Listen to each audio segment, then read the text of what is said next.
bubble in a cup, a bubble in a cup. All you gave LA was a bubble in a cup. You want a statue, but you ain't done enough. All you gave LA was a bubble in a cup, bubble in a cup, bubble and a cup. All you gave LA was a bubble in a cup. Demand respect, but won't give none up. All you gave LA was a bubble in a cup. Bum. Fucking clown. King of the flop, yeah, he do it a lot. A king ain't a king if his crown ain't righteous. You the GOAT on a team with the worst plus minus. Spineless, cause every time you lose, you run. But when you win, it's handshakes, giggles, and hugs. Ain't no coach's job safe around you if a teammate outshines or rebounds you. Knife to the back, boy, you about to be traded. You don't believe me? Ask Anthony Davidson. I don't give a damn about your all-time scoring or the stats you pass. You never be Jordan. Get his number off your back, LeBron, you're not worthy. The worst Laker to ever wear the jersey. Le GM might be worth his weight in money. The only thing clutch about you is your company. A bubble in a cup, a bubble in a cup. All you gave LA was a bubble in a cup. You want a statue, but you ain't done enough. All you gave LA was a bubble in a cup, a bubble and a cup, a bubble and a cup. All you gave LA was a bubble and a cup.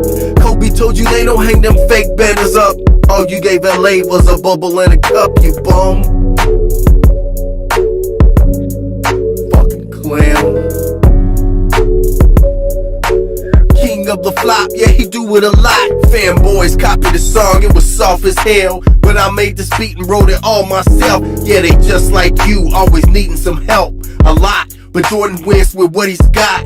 He never cried, helped me to the refs for favors. Believed he couldn't win, became a ring chaser. Disrespected the game, I thought he was above it. Made a team drafted so they never really won it. Called himself the GOAT, he respected other eras. But you don't, you won't appreciate your elders. You said we was lucky to get more LeBron, but you was wrong. We can't wait till your ass is gone. You narcissistic.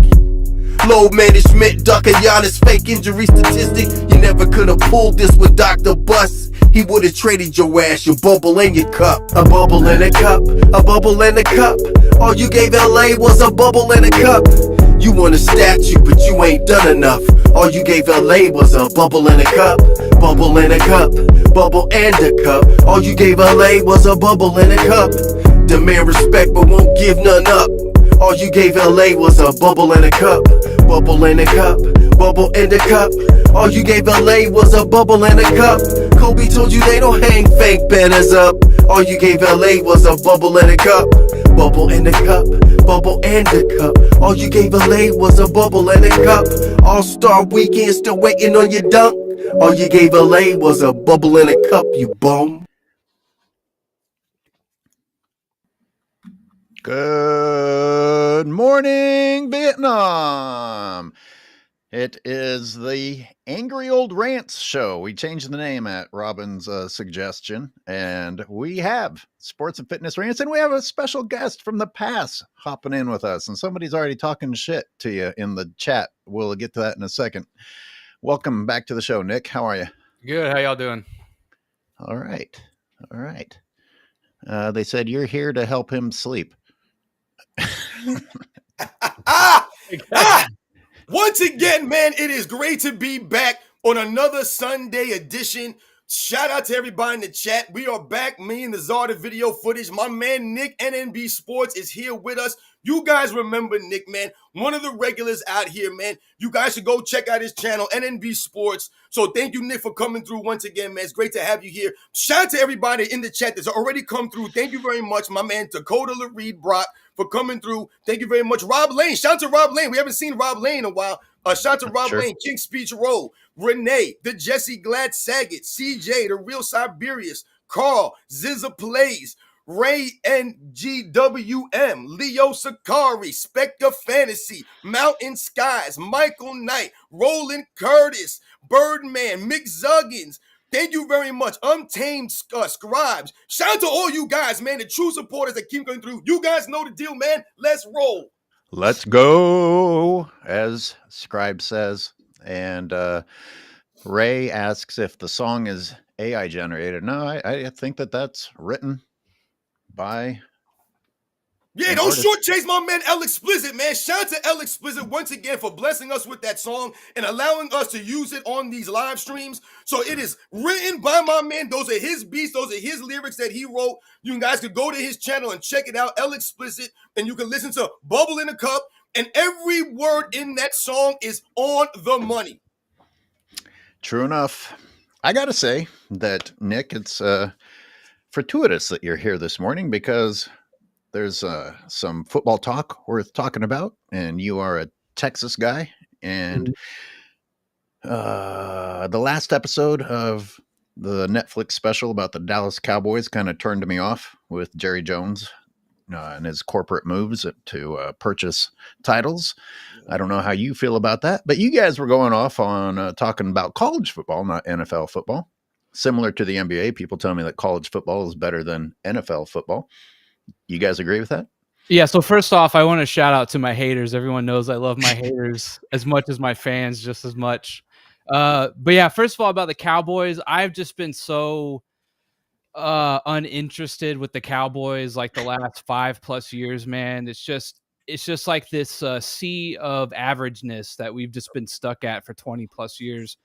They're still my team. You know, I still back them. I just have totally lost interest like the last few years. So, you know, Micah Parsons, I don't know. I don't even know what that's going to look like. We'll see if they overpaid him or not. You know, if we hit a couple draft picks, and obviously it's worth it. But that's my stance on the Cowboys, and then we can move forward with college football. All right. When you hear something like that, it must be really bad. It's not even worth talking about anymore. Apparently. Boring. Yeah. Yeah, but yo, Nick, you said some good stuff there, and I always tell people, I grew up as a hardcore Emmitt Smith fan. When I was growing up, man, in the '90s, man, loved Emmitt Smith, so I followed the Cowboys heavily. Once again, let's make no mistakes about it. Similar to the Chicago Bulls, the Dallas Cowboys were always on TV. It wasn't a scenario where you only got the Cowboys because you lived in the area. No, the Cowboys were the team. They were America's team, guys. This is where it originated, man. During the '90s, man, these guys were always on TV. So you got to watch the Dallas Cowboys regardless. If your team was playing against the Dallas Cowboys, more than likely that game was going to be on TV. So a lot of us understand what the Cowboys were about, how Jerry Jones really, destroyed the cachet and the credibility that he had from the 90s. I mean, even if you think about the 3 championships, the Super Bowls that they won, a lot of people back in them days will remember and will say the Cowboys had a chance to win 3 in a row. But if you guys remember, he ran Jimmy Johnson out of town. Jimmy Johnson, an all-time great coach. Yeah, we can talk about Jimmy Johnson, the way that he coaches. He's a hard coach, man. You see that show they have on Netflix right now. I've seen some little snippets of it, and Jimmy Johnson said some crazy stuff. This dude was having asthma on the field, and he says, you go have asthma over there. You don't have asthma here. You go have asthma over on that field, not on this field. That was Jimmy Johnson's response. Remember, this is how people grew up playing football, guys. That's why oftentimes I tell you, if you were on the football team in high school, you were respected even if you never played because people understood what you had to go through. You had to go through triple sessions. You didn't want to hear no nonsense about, I'm hot, I'm thirsty. There was no water breaks out there. There were no little cards you could hold up and say, hey, man, I need to take a timeout. I don't feel too good. Nah, man, so Jimmy Johnson told him to have asthma over there, man. But, we're talking about the Jerry Jones and the things he's done over the years, man. This is what the Cowboys is a reason why they haven't won a Super Bowl or been to a Super Bowl since then. I just have to, be the angry old dick that I am here and say, I understand that asthma is a part of life, but you get to be a professional athlete getting paid millions of dollars and still have asthma? That's amazing. That's wild, yeah. Yeah, absolutely. I thought that would be a disqualifier. Yeah, how did you get this far? Like I'm telling you, man, he told him to have asthma over there. Don't be on my payroll is what I'd fucking say. And that's what Jimmy Johnson brought to the Cowboys. This is what he brought. Remember, he was a successful college football coach. We were talking about college football earlier. Jimmy Johnson had cachet. He had credibility, man. And once again, he had the respect of the players, man. He was a players' coach. They loved Jimmy Johnson. Yeah, he was a hard ass, but they liked that about him. I remember I seeing a clip from the same Netflix documentary. and it was Michael Irvin. And Michael Irvin, they're talking about, he was interviewing him, and he's talking about how he went to Jimmy Johnson with a list of players that he wants cut from the team because they weren't working hard enough. They weren't moving fast enough. They weren't giving enough effort, he said, because I want those guys out of here. They're not going to be good for this team. Get them out of here. This is what the Cowboys were about. That's how you win consecutive Super Bowls. This is how you become a team like that. They were a dynasty, the Cowboys. Yeah, and don't forget, like, I'm a Cowboys fan, right? So, like, but the '90s dynasty also, they hit so much on that Herschel Walker trade. They really set themselves up, like, for the next 10 years. I mean, literally with that trade. So it's just the moves that have been made since then. It's just really hard to explain, and who he's decided to keep and let go. It's just, he's always saying we're going to do whatever it takes to win. And then it's just nothing ever materializes. He never makes a move or anything like that. It's just wild. Well, since you bring that up, and by the way, I am suddenly realizing that we're acting just like ESPN and Stephen A. Smith and real quick, Skip Bayless talking about the goddamn Cowboys and the Lakers. We're everything that we say is wrong, man. Yeah, I would say real quick also to my haters in the chat, I do have a better than LeBron James, so I want to make that clear as well. Hey, you don't have $1 billion to make that stuff come back, or I'll have to paint play out something the on there? turkey, I guess. And You know what's funny? Sometimes you'll hear people talk about Jerry Jones, and and Jerry Jones is a football guy. Make no mistakes, guys. Jerry Jones played football too at a high level, man. Jerry Jones is a football guy. It's not Jerry Jones not being a football guy. The problem is that Jerry Jones, like Nick was saying, is he don't know how to get out of the damn way. He can't get out of his own way. So he won't let coaches coach, right? He won't let the players play and do what they have to do without meddling to some degree and causing a distraction. For example, they'll sometimes compare him to someone like George Steinbrenner from the Yankees in the 90s, a similar scenario, a guy who's very loud, very vocal, who's like, the face of the franchise as the owner. It's crazy. But the thing about George Steinbrenner that was different from Jerry Jones was that George Steinbrenner was willing to spend the money like a Jerry Jones, but George Steinbrenner got out the goddamn way. And he allowed someone like Joe Torre to be a manager and manage the Yankees. And that's the reason why they were so successful throughout that run. Jerry Jones, remember, they had Bill Parcells there. If people don't remember, for the Dallas Cowboys, you had Bill Parcells, one of the greatest coaches of all time there. And this clown, Jerry Jones, is always getting in the way, not allowing these coaches to coach. Remember, he brought in Jason Garrett. I mean, these are the kinds of moves that Jerry Jones has been behind that he thinks is going to get the Cowboys to the promised land instead of allowing the players and the coaches to do what they do. Yeah, I promise everybody we are going to move on from this. We are going to talk NBA, but this is the warm-up era or warm-up round. I love this part right here, though, because I'd like to get some opinions. Jerry Jones, one of his problems was that he wanted more credit for being a football mind. And now that we see that maybe he doesn't have that football mind, how much credit do either of you give him for the foresight of the Herschel Walker trade setting up the future? Was that really his thinking, or was that other people's thinking? I think that was more Jimmy Johnson, because the clauses in the contracts with them were that the players they got in return, if they cut them, they got draft picks. I believe it was Jimmy Johnson. I don't know, so I don't want to speak out of turn, but I believe it was Jimmy Johnson who realized that what he could do, and that's when he went with, he was like, let's cut these guys. Let's cut 5, 6, 7 of these guys and just get draft picks and see if we hit. They're barely on the fringe of making the team anyways. So let's just go ahead and go with this strategy all out. I believe it was Jimmy Johnson. I mean, you know what's funny though? We're talking about this because of the move, about Michael Parsons, right? Obviously, I'm sure everybody out there in the chat, everyone in the sports world understands about the impact of Michael Parsons and what he could do in the field. The thing about this, on the other side for Michael Parsons, is now this puts Michael Parsons in a position where you gotta back up your mouth, man. You gotta back up this stuff. You see, a lot of these guys, they want to talk the talk, man, but you got to go out there and walk the walk. So if this deal really is a bad deal and Jerry Jones is an idiot and the Cowboys are losing out on a generational player and this and that, he's a game changer and all of that, yeah, that may be true. But what is Michael Parsons going to do? Because now he has to show up. He has to go out there and play 16, 17 games every single year. And he's going to go out there and sack the quarterback a lot. He's got to cause havoc. He's got to cause fumbles. He's got to recover fumbles. He's got to have pick sixes. He's got to do all. He has to be all pro every year for this move to really be as bad as people are saying. I don't think it's a great move. You're losing a really good player. Everyone knows you need a pass rusher in the NFL. You need someone like that. But the pressure is now on Michael Parsons also now. Yeah, we know Jerry Jones a clown. We know Jerry Jones can't get his own damn way. We know that he's jacked up the Cowboys time and time again with some of these nonsensical moves, paying guys crazy amounts of money. I mean, you have guys like Tony Romo and Dak Prescott who are really good quarterbacks, but they're not the elite top-notch guys, but he pays them as if they are the elite guys. You know what I'm saying? Those guys are never going to be Troy Aikman. As maybe you might say they maybe have more talent than Troy Aikman did. You could argue all these kinds of things, but Troy Aikman was known for being a clutch time quarterback, for being a guy that's going to put his team in the right positions and not make mistakes. You know, Tony Romo and the fumble and the snap and all the things that he has surrounding him, he just never seemed to be that guy. You know, he would lose games. You know, they would lose the division sometimes to the New York Giants when they were clearly the better team, but they would falter and lose some of these games. Man, Eli Manning would outperform him in some of these clutch time performances. I remember guys like Robert Griffin III coming in as rookies and dominating the NFC East that season, man. So we talk about some of the downfalls of some of the guys that they paid on that damn Cowboys team that hasn't materialized.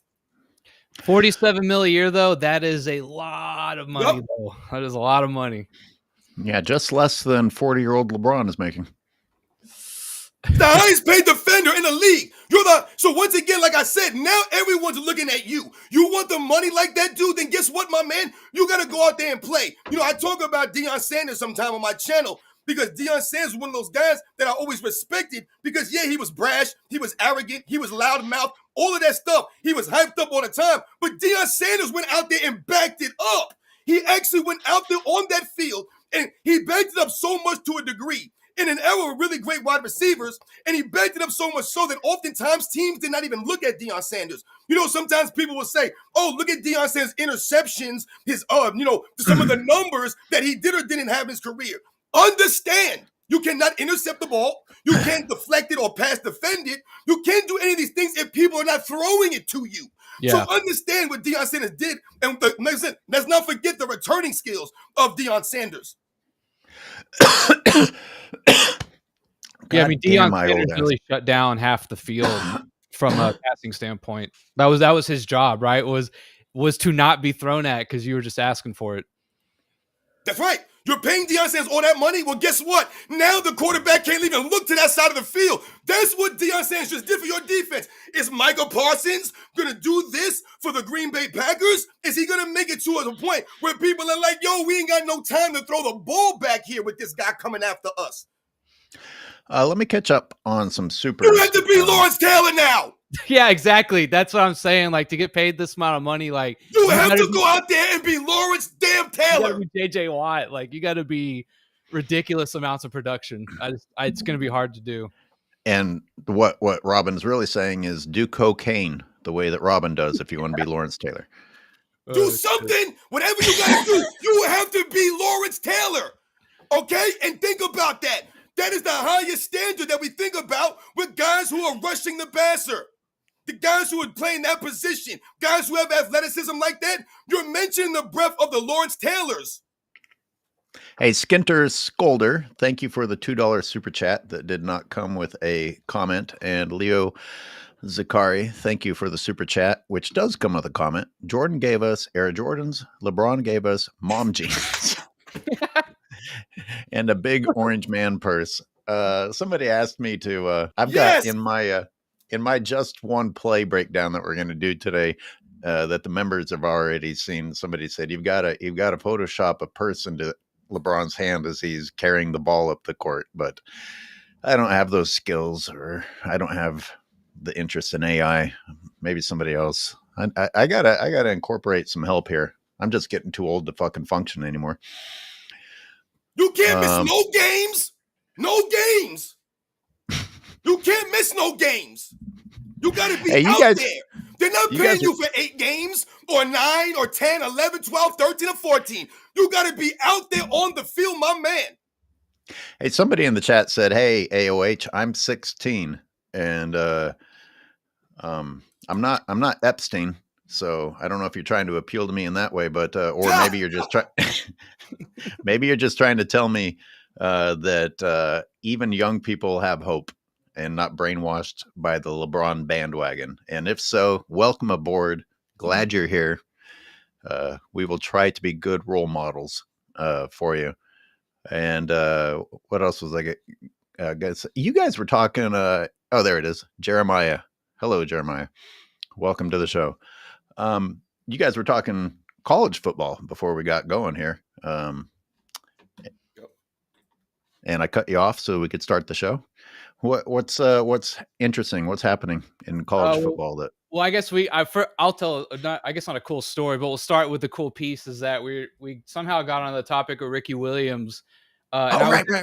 I was actually at the game in Austin when he broke the record against A&M, unfortunately, but I was actually at that game, which is a cool experience. Yeah, hey, wait, what do you mean? What's the big thing in college football, man? It's the opening of the season, man. Well, I just mean, what do you guys want to talk about? Get it together, hey, yo, wait, let's go, man. It's college football, man. Shout out to all the college football fans out there. Like my man Airway said, we were talking before we came on.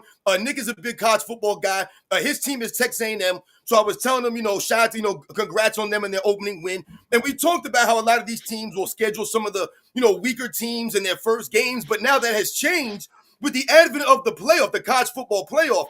Especially since they opened it up to the, what is it, 8 teams now they have opened it up to, as opposed to the 14 playoff bracket that they had before, which made it damn near impossible for some of these teams to really get in that maybe deserved it.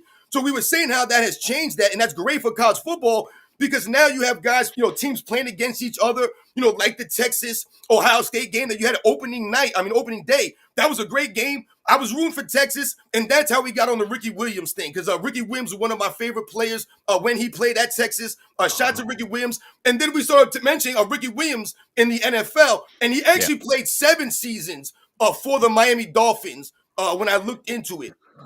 So, and my comment on that was that he holds a rushing record for the Miami Dolphins. Is 7 seasons a short period of time to accomplish something on that level? Because I was like, wow. Because in my mind, I associate Ricky Williams with the talent, but the drugs, and he left early. So I was a little bit amazed that he held a record. Well, I think he's number 2, right? Is he number 2 or is he number 1? You're right. I think Larry Zonka, I believe, is number 1 in Dolphins history. We all know the great Larry Zonka won a Super Bowl, the only Super Bowl for the Dolphins franchise. So shout out to Larry Zonka, and that managed to run people over. There was no nonsense about the way he ran the football. So shout out to Larry Zonka. But like you said, 7 years for a running back is not that long to become a franchise's leading rusher. And also depending on how long the franchise has been around, the rushers that they've had for that franchise. I mean, you look at some of these franchises, they've had a lot of really great running backs that have played for their franchise. I mean, you look at the Raiders, they had guys like Bo Jackson and Marcus Allen playing for their franchise. I mean, look at the Bears. You had guys like Gale Sayers and, Walter Payton, on that franchise. So you're talking about some great running backs. So shout out to Ricky Williams, though, because like I said, his running style I always liked. He was great, like I said, at Texas. And that's how, we got on that whole thing with the teams. And, because for me, college football, I didn't go to college, so I don't have like an alma mater that I root for that way. And like, I root for this team because that's my team and, that's our conference. But I usually associate a lot of these teams with the players that I liked coming into the NFL. So like I said, the Florida Gators, Emmitt Smith, that's where he went. So obviously I was a Florida Gator fan. But also I like the colors and the mascots of some of these teams. So I would root for some of these teams. I didn't even really know some of these teams back in the day, but I liked them. Yeah, we were talking about so in 2004, Ricky Williams retired. Remember, that was everyone's like, you're weird and stuff like that. Yep. 2005, I think, is when he got in trouble for weed, and he was suspended all for 2006. Comes back to 2007, only played 1 game and got 6 rushing attempts. So he really only played for like Miami in terms of stat wise for like 6 years. Yeah, out of like a 9-year span, he only really played 6 seasons. All right, yeah. So that's even more remarkable. I mean, that's crazy, Nick. Thank you for giving us those details, Nick, because I had forgot about the suspension. Yeah. And that's right in the middle of like, his peak and prime. When you think about being a running back, you 100%. Really only have like 6 years, 7 years as like a peak prime for on the average. Some guys like Emmitt Smith who could, be great for longer periods of time, the Walter Paytons, that's not as commonplace. So Ricky Williams losing those 2 years, that was essentially at the prime of his career. Yeah, I mean, did go ahead. Sorry. he actually have behavioral issues, or were we just so backwards with marijuana back then that He had some head stuff going on. There were some other things that people He were didn't like like the worried fame. about. I can't remember. I have to go back. I remember he wasn't his personality. He didn't like the fame, essentially. A lot of these guys are like that. We talk about Michael Jordan a lot on here. Michael Jordan is not one of those guys that seeks out the fame. He doesn't really like going out and having all the people around him. You saw Michael Jordan's personality change in his career. Once he became so famous, it became hard for him to deal with that. He almost became a recluse, Michael Jordan. That's why he doesn't go on the talk shows and go on the podcast. He's not on social media. He stays away from a lot of this stuff. It's not really his personality to seek the attention. This was similar to Ricky Williams. Ricky Williams had some things going on in his mind. Like I said, he was becoming a celebrity is what he was. He was one of the great running backs of that time. So, like I said, he was a Heisman Trophy winner, Ricky Williams. So a lot of these guys, it wears on you, man. And I know that was part of it for Ricky Williams. did he really wear his helmet with the visor down during an interview? He wore a wedding dress too to a press conference, I think, as well. Like he was just doing odd stuff where I don't know. It just he needed attention.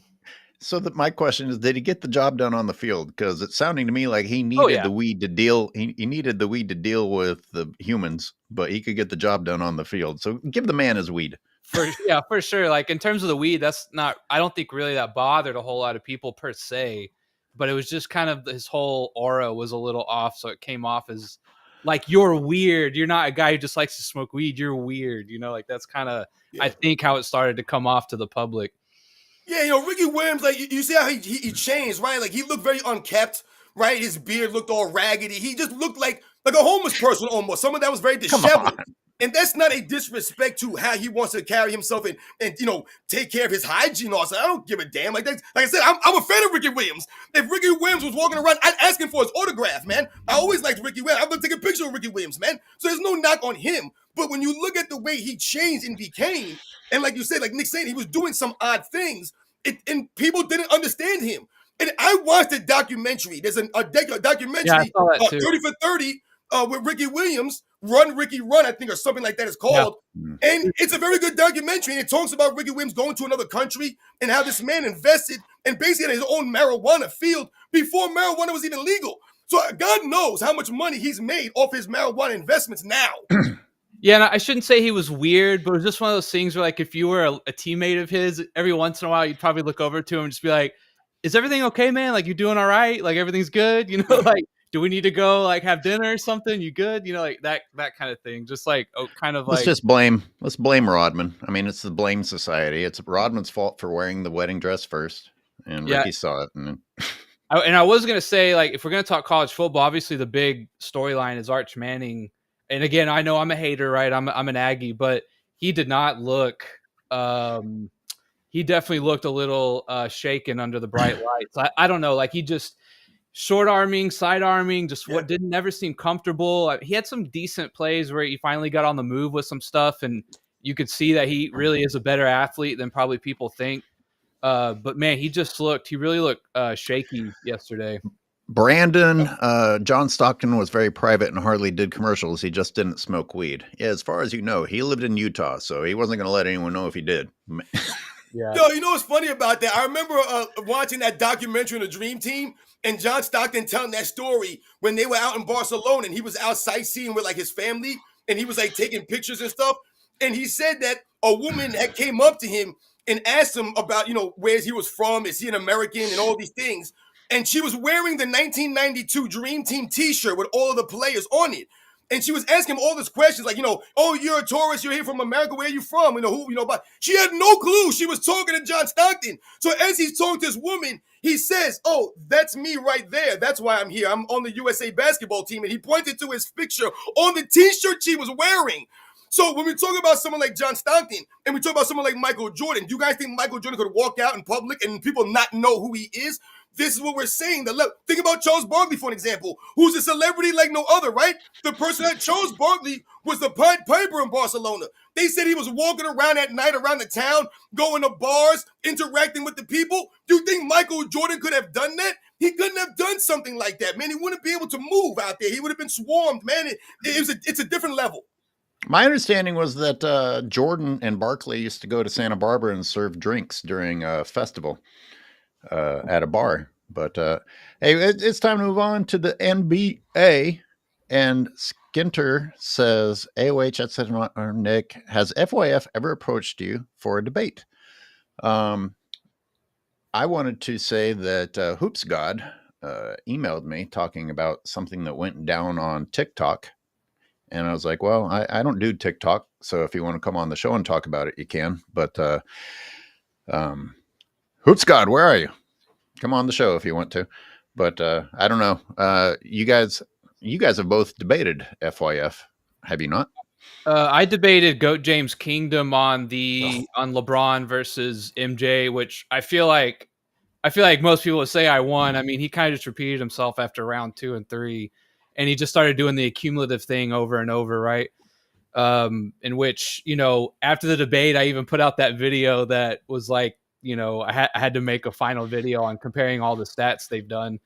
But in terms of FYF, I mean, I guess the thing is, like, he wants me to call in on Friday and I guess, or whenever he's live, and challenge him to debate, but they know where to find me. I've been in their chats. Like, they know I will debate anyone, anywhere, anytime. So the fact that they haven't decided to come debate me, I mean, says more about them than me, if you ask me. Yo, listen, everyone knows that Nick has cooked these fools out here repeatedly, man. Listen, I've been on YouTube for only 3 years. Not a long time, man, and I haven't been one of these master debaters. You gotta be careful the way you say that, all right? Now, when you talk about these kinds of things, man, so I'm not gonna say that, anybody can no one debate with me and all these things. But I remember when I first came on here, and the first time that I interacted with some people and I collaborated, I debated someone, Michael Jordan versus Magic Johnson, all right? And I've done about 5 or 6 formal debates since I've been on here. And I've told everybody since day one, I don't need to write things down for these debates. I don't have to do none of this stuff, man. I go off of whatever we're talking about, man, whatever the situation is, man. The problem talking about someone like FYF, the GOAT James Kingdom Clowns, and we had them on the old Sunday show. They came there. We've destroyed them already. Go back, man, in the archives or whatever you can do. We have destroyed those GOAT James Kingdom Clowns so bad. Like I said, these guys came with some nonsense, like Nick said. The same things over and over again. This dude, FYF, he came to my channel first, crying and moaning in my comment section, saying all this weird stuff. We have once again exposed him. The problem with, quote-unquote, debating these kinds of people is that you cannot debate narratives and lies. And these guys trying to rewrite history. So essentially what you end up doing is debating against a liar narrative. How can you debate that? You can only debate facts. You can only debate reality. These guys don't live there. Praise the Dawn says Roman's a weirdo, but LeBron fans are way weirder. And USC Trojan says LeBron is extremely feminine for a man and carries an orange purse. I think that's what you really meant. I think that's what you really mean to say. That's what he does. And we just about have Jim, self-researched NBA facts, coming on any minute now. And we got a lot to talk about today. I've got a breakdown of just one play of LeBron James. Pretty embarrassing stuff, as usual. And took zero effort. It's just in the game that I'm currently breaking down. And what else have I got for today? I wanted to shoot an angle on the Michael Jordan coming to announce real quick. So Jordan signed a 1-year deal. Is that right? I don't know, Nick. You would know more than me. Or I think it was maybe a few years. I think, this is me, I think the whole reason they're bringing Jordan on, I think, is to, when LeBron retires, Jordan's going to act as that bridge to, Jordan. They're going to have some moment, right, with LeBron and Jordan, essentially. And I think that's why they're bringing Jordan back into the fold, to, like, for almost it to be like, oh, LeBron's cool, guys, like, sort of like, I approve of him, or I said he had a great career, and I said he's one of the greats or whatever. So I think it might be a way to sort of massage the LeBron hate in a way. That's just my angle on it. I just don't believe in coincidences anymore that Jordan's coming back right when LeBron is probably going to retire. Maybe this year or next, who knows, right? Maybe a couple of years, but that's my tinfoil conspiracy theory with that one. See, this is the thing, Nick. That's a nice, conspiracy theory, or hypothetical, or maybe, or what if. Yeah, who knows? We don't know what's gonna happen down the road. Michael Jordan can end up calling the NBA's finals games as a broadcaster in the NBA finals. We have no clue what's gonna happen. The one thing that we do know is that the ratings of the NBA have been lower than they used to be, or really lower than they should be. Sometimes people will say like, oh, people are streaming and they make excuses for the ratings, but let's be real. The ratings are not high as they should be. We should be talking about the NBA ratings being really high, because when you look at some other entities, other sports, their ratings are up. So we have to understand that angle. That's the reality, though. The ratings are down. The product is not that great or as great. Another thing that we have to understand, Nick, you talked about, hating on LeBron James and, hey, man, I'm Michael Jordan. I'm going to put my arm around LeBron James and show everybody that he's all right. No one says that LeBron James, should go to jail. No one says LeBron James is not a Hall of Famer. You know what I'm saying? None of this stuff is anybody saying about LeBron James. What we're saying about LeBron James is he's not the greatest player of all time. He's not close to Michael Jordan. That's what we're saying. I think Michael Jordan would say it to himself. He's not going to say it out loud, but behind closed doors, he knows LeBron James ain't close to him, man. But the reality is, you think Michael Jordan's okay with LeBron James walking off the court early? You think Michael Jordan's okay with LeBron James flopping all over the court? You think that doesn't embarrass him? You think he's not embarrassed for the game? When you talk about LeBron James and the level of play that he is, a face of the league type of guy, why would you carry yourself that way? I know Michael Jordan deep down can't be okay with that. Like I said, we're not lying about LeBron James here. We're not making up stories for content. We're telling a story about LeBron James. We're chronicling what he does. He does these dirtbag things. He walks around and says, I'm the greatest of all time. You think Michael Jordan don't hear this? Did he think he walks into a party with two goats, Nick? Not one goat, two goats. He walked in a party with that. You think that Michael Jordan didn't see his wife come on stage and introduce him as the greatest of all time? In 1999, a year after Michael Jordan just completed his second three-peat, he was introduced and won the award for the Sports Century Basketball Player of the Century.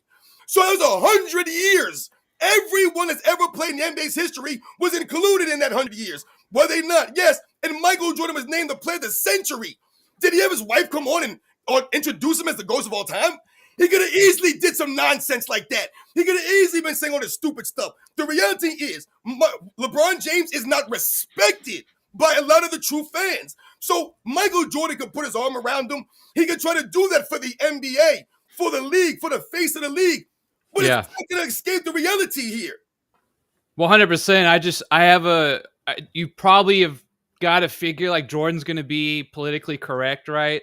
He might pull a Charles every so often and like lean into a guy a little bit, but he's just going to kind of be there, I think, just to kind of boost the ratings, be a face, help us out, say something nice about LeBron, please. Like, I think that's kind of what he's going to be there for, but we'll see. I don't know.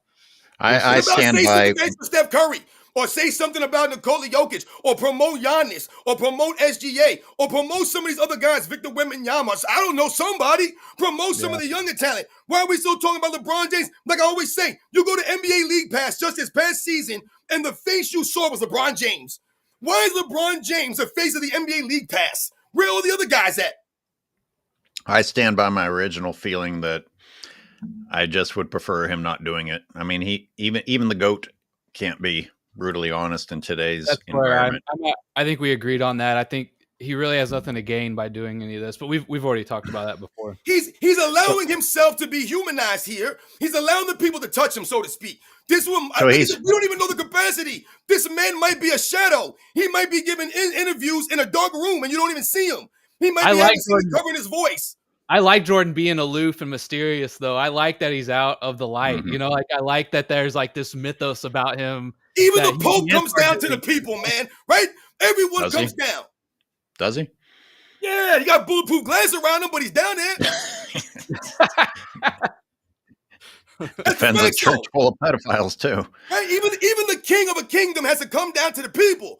You have to do these kinds of things, man. Listen, man, Michael Jordan's out in the public. When we talk about Michael Jordan not enjoying the fame, that's never been him. He never celebrates what he does for charity or what he does, right? And like I told people, Michael Jordan's got a billion things going on in his life. Look at his racing team. Look at the fishing he does. This man's always doing something. Yeah. So Jim emailed me. He's running a little bit late, but he's going to talk about his latest video, which is a good one. I've mentioned it. I was like, LeBron's gotten swept in every decade that he's played at every age. Yeah, man. Like I'm really getting tired of the MJ didn't win until he got Pippen or whatever. It's just so silly. Like Jordan, it's dumb. Like everyone, first of all, everyone goes through growing pains for the most part, right? And you're supposed to. Dog shit. And the East was an absolutely brutal murderer's row.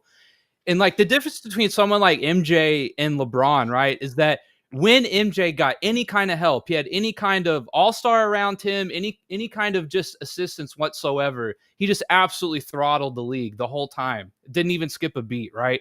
Yeah. Jordan never lost a series with an all-star. He never lost as a lower seed. It's just so silly that they bring up like this. And I keep asking, how dare he get help? Yeah, like I keep asking people, it's like, did Pippen win those rings or did Jordan, right? And whenever people say like, oh, well, Pippen was also the only guy to ever do these things. And it's just such a level of dishonesty. Yep. It's like, it's driving me crazy, dude. I'm so tired of hearing it. Yeah. We're going to put this behind us. So let me just read Praise the Dawn. Hold on. No. We're going to put what Praise the Dawn said here behind us and continue with what we're talking about. But he's talking about the past here. What if they make MJ shill for LeBron instead of call him out like everyone is expecting? He might just play the politically correct game. And that's the worst case scenario that I'm scared of. Yep. Hopefully that won't happen. Yep. So I just wanted to get that out of the way. We're moving on.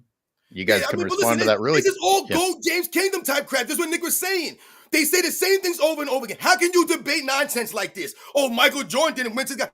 I ask people out there, when they say the same things about Will Chamberlain, or Will Chamberlain only won 2 champs, I ask them the same question. You name me the other players that were winning championships in the 60s. Just name the list. Name them. There's no one else you can name that was winning championships. But we're going to just knock Will Chamberlain and act as if he wasn't going against one of the greatest dynasties in all of sports. Okay, that makes no sense. Same thing with Michael Jordan. He didn't win till Scottie Pippen. I asked people, you name me another player in the entire history, not just since the 80s or since the 90s or since the 2000s. You name me another player in the history of the damn game that won 6 championships with less help. Name them.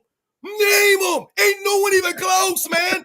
There's nobody close to winning 6 champions. I didn't even mention 3-peats. Just 6 championships in your career with less help than Scottie Pippen and Dennis Rodman at 36, 37, 38 years old. And you want to name the Tony Kukoshes and whatever. Name a guy that won more with less. There is no one in the history of the game.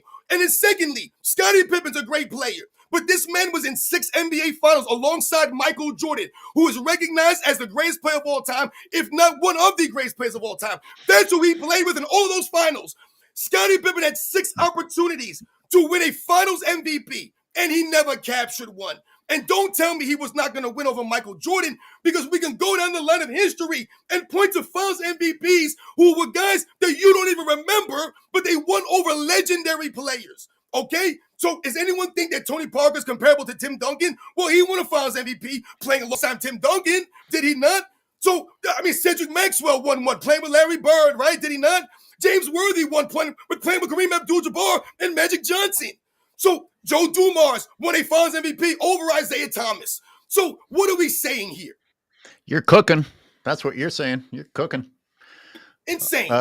Italian in Laguna says he was losing with Pippen for a few years. So all of a sudden Pippen was the huge difference maker. Well, I've done videos on this. Everyone needs to know that it was Scott Williams being added to the roster who finally saved Michael Jordan. So let's get the story straight.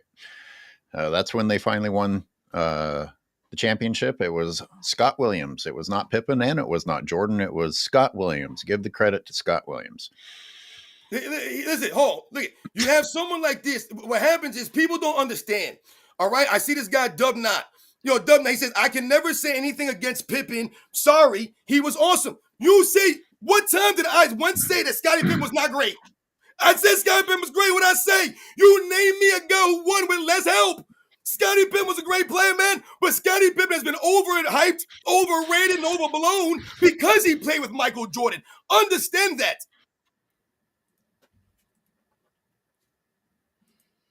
All right. Scottie Pippen out there fouling out NBA Finals games, and you're over here talking about, I'm never saying anything bad about Scottie Pippen. Scottie Pippen himself came out and said, I didn't take the first 2 years of my career serious because I was just messing around and joking around, and I didn't take it serious. What? I mean, with Scottie Pippen, what are we talking about here, man? The same guy trying to rewrite his own history? You're not going to say nothing bad about Scottie Pippen. Oh, my God. Because Scottie Pippen's so factual. You were not around for the 90s, then, I'm assuming. In the my members section, I've put out this video, and I'm just looking at what happened in the last year for LeBron James, trying to help his ass, and what the Wizards did for Michael Jordan when he was a 40-year-old.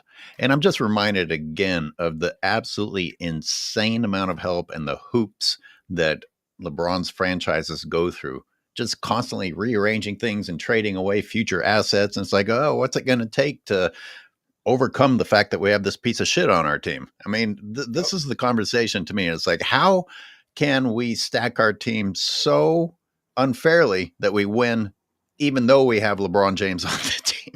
Because he's seriously the guy that loses the games for you in the important moments. And that by itself is bad enough. Then we have to suffer through the media acting like he was the good player and everyone else sucked. This is why I do the game breakdowns, which I'm putting out yet another one. Yep. Oh, guys, it's frustrating. I mean, holy shit. You said it, Robin. This is why it popped in my head. No one has done less with more than LeBron, and no one has done more than less with less than Jordan. And yet we hear the opposite of this. And if you haven't done your own research or actually watched, and you're easily susceptible, then you're going to go along with it. And this is what they depend upon. Yep, exactly. I mean, and that's the facts. There's nothing that you're talking when you make that statement about LeBron James doing less with more. There's nothing that's incorrect about that statement. Think about all the transactions, the trades, the free agents that LeBron James has gotten in his career. Also on top of all the free throw advantages that's been documented. We're not making this stuff up. No one's saying, oh, LeBron James' team was plus 500 and that's a lie. Go look it up. It was factual. These are true statements, guys. We're not embellishing or trying to just like I said, I'm not here to lie to you guys out there just so I can make my point. If I have to lie to make my point, then my point isn't valid. So what I'm telling you guys out there is a lot of times what you hear from these quote-unquote broadcast, these professionals, is they try to make their point by not giving you the full context. That's the only way that their point is valid. They won't give you the full context. So what are we dealing with now? We're dealing with, LeBron James has a 10-point streak. We laugh about this. What does that do, guys? That proves to you what I'm telling you. They're not giving you full context. They're saying, LeBron James has a 10-point streak, but it's for the regular season, guys. That's not a real record or a streak. All right, they're trying to make it seem as if this was something that people were striving for when they played. No one cares about this nonsense. I might be tempted to just jump to my just one play breakdown because it's astonishingly embarrassing of LeBron James. I also want to get to some things that I saw on Robin's channel. For example, can I just ask a very simple question, which is, why is this dude still podcasting? I thought he was behind bars or something. Shannon Sharp. Something about Ray Lewis apparently called him out for being a sellout or something. I haven't really dived into it yet, though. I was thinking the same thing. So I'll follow up on this. And the topic of it was, if Kyrie hadn't left, this and that and the other thing would have happened. How many goddamn times is Shannon Sharp and any of these LeBron D-writers topic woulda, shoulda, coulda? Everything is about, this is what might have happened. This is what was going to happen. You LeBron fans live your entire lives in a reality that never took place. And you have to comfort yourselves by convincing yourselves that if If. Well, you have reality in front of you, and you don't have to if it. It's Michael Jordan. They're not even comparable. They're not comparable. Oh, Jim is here. Yes. What's up? Jim, what up, man? How you guys doing? Great, You great. guys all right? Yep. Good. Glad to hear it. Sorry, I was running a little bit late there. Had some stuff going on, but anyway. Speed, Here we go. Speed is in the Look chat. who else from the old school showing up. We got a little Beam? reunion going on here. You guys got a full house in there. Look Come at that. on, Speed. Nice. Where you been, man? Oh, that's a funny comment. What's up, Nick? What's up, Speam? What's up, guys? All right. Oh, yeah. His show budget's as good as mine, Speed. He got the show budget like me now. Standing in front of posters. Let me read Roland Curtis's super, and then we will let Jim roll. All right. I love the topic, Jim. Okay. So we're looking forward to hearing it. Yeah, Roland I Curtis, just ran into some of this stuff, but anyway, go ahead. Actually, let's let Robin read Roland Curtis's super. Yeah, absolutely. Shout to Roland Curtis, always coming through, man. Thank you very much. How many opps you really got? I mean, it's too many options. I'm finna pass on this body. I'm John Stockton. Kendrick Lamar said Stockton's name at the Super Bowl, and Stockton's wife and kids loved it. Yo, shout out to Roland Curtis, who always comes through with the lyrics, man. I didn't even realize I was reading off lyrics until I got already like halfway through it, so I know I probably jacked it up and didn't read it with the same kind of enthusiasm or the same cadence that it deserves. But this is what we're talking about. I'm finna pass on this body. I'm John Stockton. Yo, John Stockton. Yeah. What did he say recently? He said something recently that people were talking about. I think he said something about everyone wanting to play with each other instead of against each other, or something along those lines, I think. He's not Yeah, wrong. he said something along those lines a few times. Don't put LeBron James in your song. All right, Jim, the floor is yours. All right. Well, we've talked about this in the past, AOH. I think we've each done videos on this, how in the history of the NBA, there's only been 9 sweeps in the finals, and LeBron James owns 2 of those, which is kind of crazy. And you think about going back now 23 years, there's only been 2 sweeps in the finals. That's a lot. That's once every 11 and a half years. And you know the two without even thinking about it. 2 in the last 07. 23 years. Yeah, that's it. 2007 and 2018. So he was the least competitive of anybody in the last almost quarter century. You can't blame that on teammates or, my favorite, the teams, they were just too good. That they go with that scenario a lot about how he was just so outmatched not to win one game. Come on. Nobody's buying that. Right. But the other thing that I've just uncovered recently, which I didn't know, but in the last 3 seasons, not counting the first round, of course, but the conference semifinals, conference finals, and finals, the last 3 seasons, there have only been 2 sweeps. One of them was Boston over Indiana when Indiana lost Halliburton in Game 2. Okay, so understandable. And Indiana was a 6 seed. They were not even supposed to compete in that series, really. And the other one is the 2023 Western Conference Finals. That's it. That's the only 2 sweeps in the last 3 years past the first round.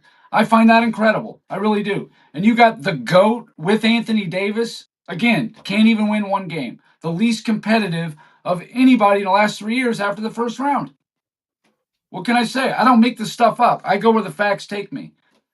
No, a lot of your data is so profound that if in fact I repeat one of your shows or reference you, I say it repeatedly and I say it slowly because it's crazy. It's crazy. And a shout out to Nick from Mr. Shanny. He says, "Welcome back." Sorry about Micah Parsons. It's all right. We're gonna get through this together. There you go. You know what's funny? You mentioned Anthony Davis and how you're losing some of these things with Anthony Davis on your team. I keep telling people, and we have to remind the LeBron James fans out there, that it was in fact Anthony Davis that saved the Los Angeles Lakers franchise, not LeBron James. When they try to say that LeBron James saved the Lakers, no, my friends, like my man Lee Corso would say, not so fast, my friends. It was Anthony Davis requesting a trade. Shout out to Lee Corso. Requesting a trade to come to the Lakers that saved the Lakers and saved LeBron James, in fact. And you know what's funny when they talk about, Michael Jordan's 1-9 without Scottie Pippen, man, right? And they like to make these comparisons and, knock Michael Jordan in his early years of his career. Since LeBron James has been on the Lakers, he has not won a playoff series without Anthony Davis. So really, what has he done without Anthony Davis? His first year without Anthony Davis, they didn't even make the playoffs, right? Everybody remembers that. LeBron James activated playoff mode, didn't make the playoffs. And what happened last season? They played the first round. He had Luka Doncic on his team, but they didn't win the series, did they? So LeBron James, in fact, is 0 without Anthony Davis on the Lakers. So if they want to talk this Scottie Pippen stuff, that's how we can give non-context, and I can just throw out some stuff like that. But that's actually factual. Anthony Davis that year, I think, was first team both ways and finished 6th in the MVP voting in that year. Like, Anthony Davis had a monster year that year. I think he averaged more points and rebounds than LeBron as well in the finals and the playoffs overall.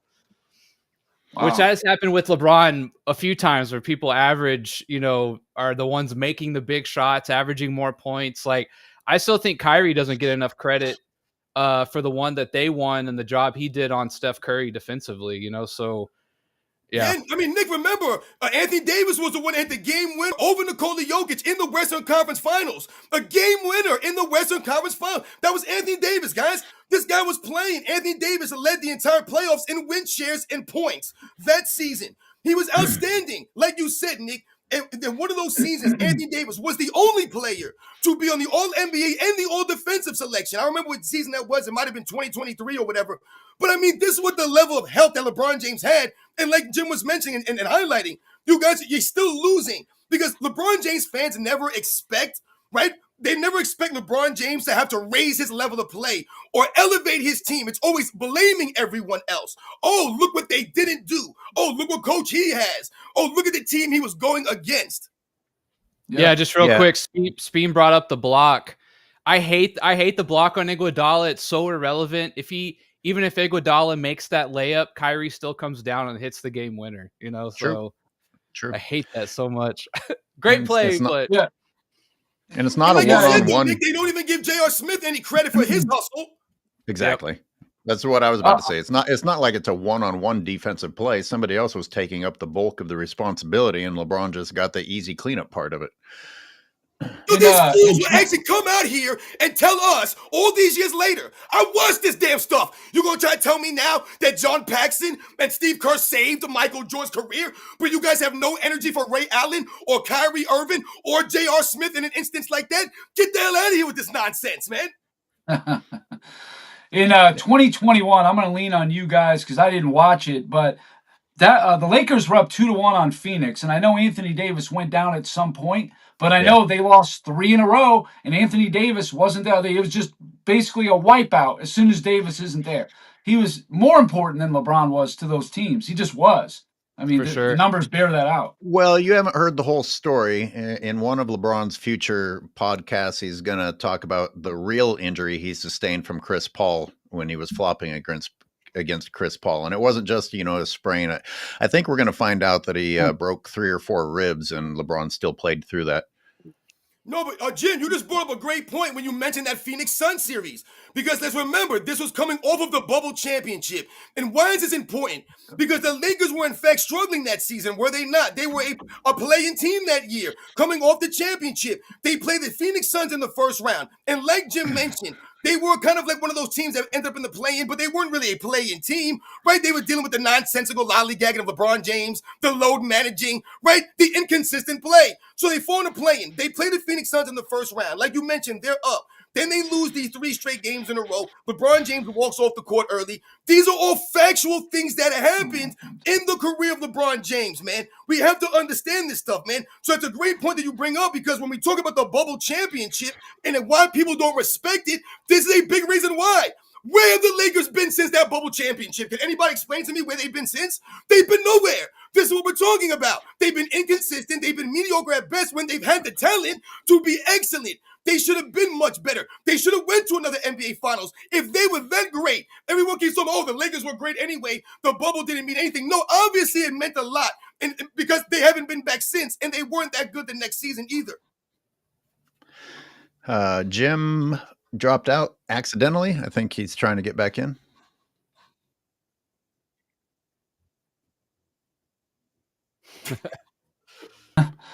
Oh, here he is. Okay. And let's real Siberius Yeah, shouts go you ahead. out. So let's read that. Jim always bringing the facts. Facts are often so astonishing, they sound made up because they make LeBron look as bad as he actually is. This is the point that I was trying to get at earlier. It's like just one of these facts should disqualify LeBron James from the conversation. And we have a long list of these things. Not blemishes, not flaws, things that are astonishing levels of failure. And yet his cult followers still want to get behind him. Thank you, Real Siberius, for the super. Yeah, thank you. One thing I was going to add to that too about the final sweeps, that this to me is just another layer to this. The least three competitive sweeps in finals history was Milwaukee in 1971 beat Baltimore by a total of 45 points. Baltimore was 42-40, so they're a 500 team basically. The next one was Boston over Minneapolis in 1959. Minneapolis was 33-39. That was the record. They Elgin beat them by Baylor led 40. them there. Yeah, 41 points. Yes, they upset St. Louis to get there. That was Absolutely. his rookie season. Elgin Baylor led that team to the finals. Yes, Shout out to Elgin Baylor. He did. But then the one in question, 2018, was 60 points in 4 games. The least competitive sweep in finals history by 15 points. I mean, what do we get? And these teams you're comparing them to are a 500 team and 6 games below 500. I mean, I don't make it up. Like I said, this stuff is just so crazy to me. And I get accused of cherry picking all the time. And all I say to people is, have a good time and cherry pick Michael Jordan or Bill Russell. Go ahead, pick anything you want and tell me what you come up with. And I never hear anything back from it. Exactly. If you're the greatest, you should not be so easy to cherry pick. That's all I'm saying. Shout out to Jim, man. Hell yeah, man. Once again, on the money, man. This is what I'm talking about. These are the facts, man. There's no need to make up stories, to try to twist the narrative, to try to rewrite the history. We don't need to rewrite the history to give you the facts. The problem for the LeBron James fans is the argument that they're making is that he's the greatest player of all time. That's no argument based off of all these things that we're saying. It's not possible. Exactly. There you go. It's one thing to be top 10 or maybe top 5 conversation, but the GOAT? Come on. You got to be almost perfect because we already have guys that are almost perfect. And he's just not on that level, not even close to it. He's not Larry Bird or Magic. It's just all that we've talked about so many times. Come on, man. Just ridiculous. People like Nick Wright and Shannon Sharp have fueled this thing for years. And now these fans, these robot sheep, as I call them, now they're out here and they got their ass hanging in the wind because they don't know all the facts. They just repeat what. Yep. You bring them something they didn't know, they're like, oh, they don't know how to handle that because they don't have the full picture. They're just sheep. Exactly. Yo, what?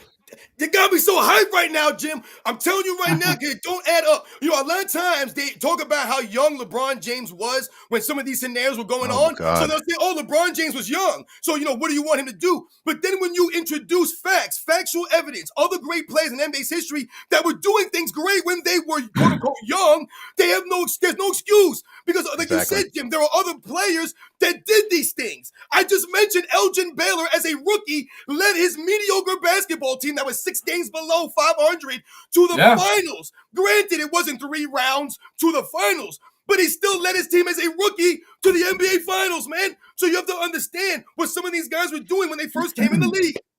This is part of why I pointed out LeBron was swept when he was young. LeBron was swept in his prime. LeBron was swept when he's old. Which one do you want to go with, LeBron fans? Yeah. Elgin Baylor, they swept St. Louis, was the defending champs. In 58, they beat Boston. It was the only team to beat them in that 8-year run or whatever. And they upset St. Louis, quite a series. But still, they were 6 games under 500. And they're more competitive than LeBron in 2018. It's unbelievable. You can't make it up. Mr. Shanny with a super says the janitor is working on 3 straight gentleman sweeps in the first round. LeBroom. That's my name. You guys remember before they were playing the Golden State Warriors? I think it was the 2018 NBA Finals. and they were having that little thing with the Eastern Conference Finals trophy, right? And they had LeBron James and the guys there. I don't know if you guys remember. They were talking to LeBron James, and you guys remember LeBron James said, I don't even want to think about the Warriors like that because I'll get a headache. It'll give me anxiety and all this crazy stuff because this dude's not a competitor, man. He's not a competitor. When you look at LeBron James in the 2018 finals after game 1, and he reacts that way going into overtime, the game was not over, guys. Understand that. That's a big deal. LeBron James' body language and you not galvanizing your team in that moment. It wasn't necessarily about the win or the loss. Look how you did not galvanize your team. That's not what Larry Bird's going to do. That's not what Magic Johnson's going to do. That's not what Bill Russell's going to do or Jerry West. It doesn't matter how much the odds are stacked against them. They're still going to go out there and give it their all and galvanize the team. Rise above anything. Thank you for the super. LBJ is a sore loser. It's always someone else's fault. Yeah. And Dana Green points out the massive line that the Lakers had. You know, I mean, for JaVale McGee's faults, the dude is long and he creates trouble for some people. And then you've got Dwight Howard next to him, and then on top of that you had Anthony Davis. I mean, that's pretty spoiled. In addition to that, they had great defenders, they had people who could shoot, they were spreading the floor. I mean, they had it covered from every angle.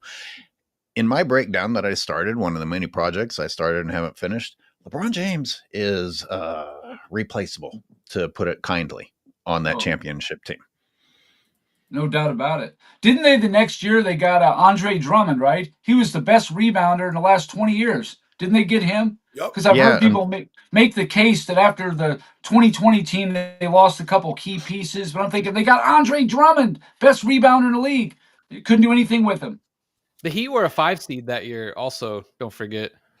Yeah, and they lost how many starters in the finals? Did they lose? Yeah. See, once again, this is what we're saying. If you guys want to they don't want to give context on facts, because if you give perspective and facts behind LeBron James' career, it exposes him by far more than Michael Jordan. Or he beat Magic Johnson when he got HIV.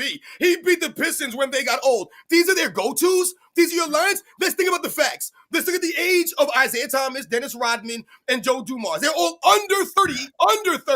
Let's think about the facts again about Magic Johnson and how sick he was. The man was coming off to back-to-back MVPs.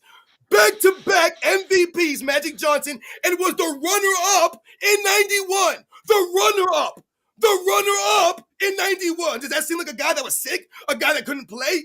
And then, oh, by the way, Magic Johnson came back in 92 and won the All-Star Game MVP. That's what he did with HIV.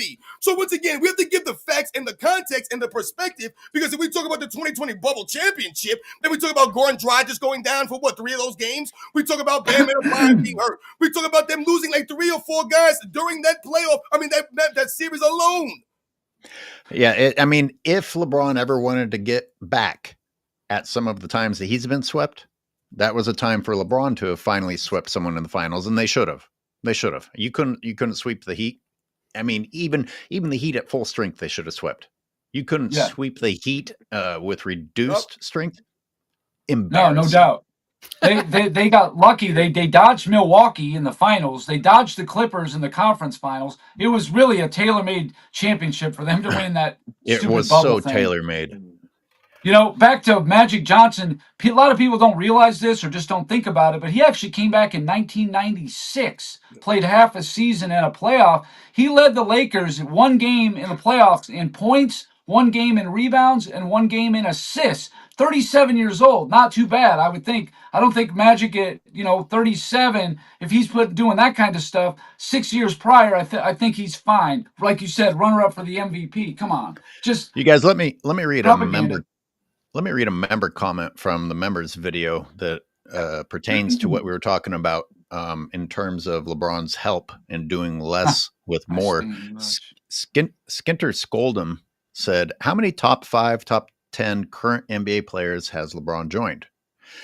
Now compare that to MJ's full career. A total of 2 already proven players. 2, Kukoc and Rodman. So this eliminates Pippen, because Pippen had to slowly develop with Jordan. And, if you ever want to compare Pippen and Jordan, then, LeBron and Jordan, then LeBron needed to stick with his crew.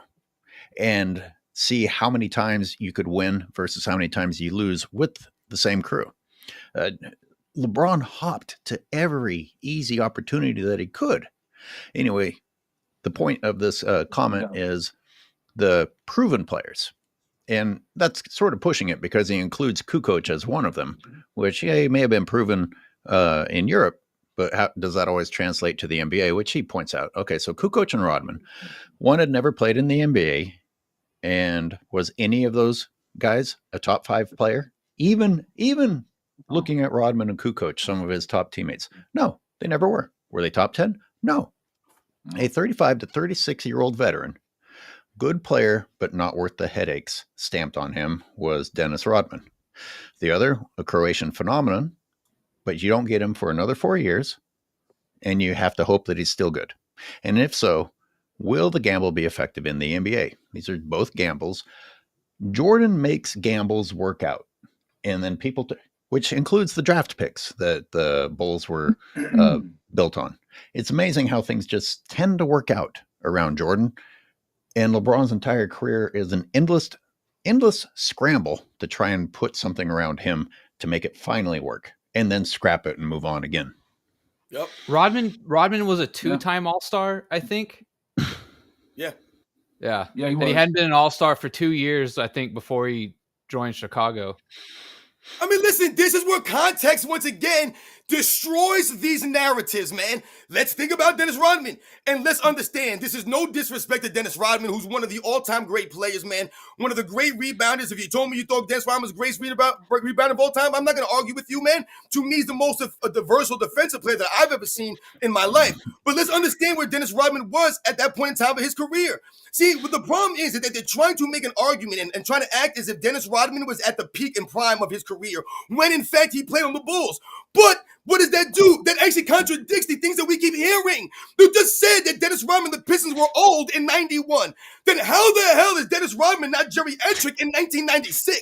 Are you kidding me then? How is he then all of a sudden helping Michael Jordan then? I don't get it. He's so great, but he was old in 91. Also, let's think about context even further. And let's think about where Dennis Rodman was the years before he played on the Chicago Bulls. He just so happened to play with the MVP, David Robinson, in 1995. The freaking MVP of the league. That's a pretty good damn player, David Robinson, is he not? Dennis Rodman, Sean Elliott. The San Antonio Spurs were an excellent team. They won over 60 games that year. But what happened? The best record in the NBA. Finals? They went against Hakeem Olajuwon's Rockets. Hakeem Olajuwon proceeded to go to school or take David Robinson to school. But where was Dennis Rodman? Did he shut down Hakeem Olajuwon? Did he out-rebound them to a degree and lead them to the finals? Did he make the San Antonio Spurs a super team when you're playing with the MVP of the league at his peak? No. In fact, Dennis Rodman never made an all-star team on the Bulls, never even sniffed an all-star team on the Bulls. Did he maybe deserve to be an all-star? Absolutely, we can make an argument, but he never did. And he made one all-defensive team. One, guys. Dennis Rodman was excellent for the Bulls. Excellent. He played a role, but he was at his peak and prime on the Pistons, guys. He won back-to-back Defensive Player of the Year awards in an era with the legendary defenders. Both those players, Kukoc and Rodman, while they were on one side of the ball, they were both really good.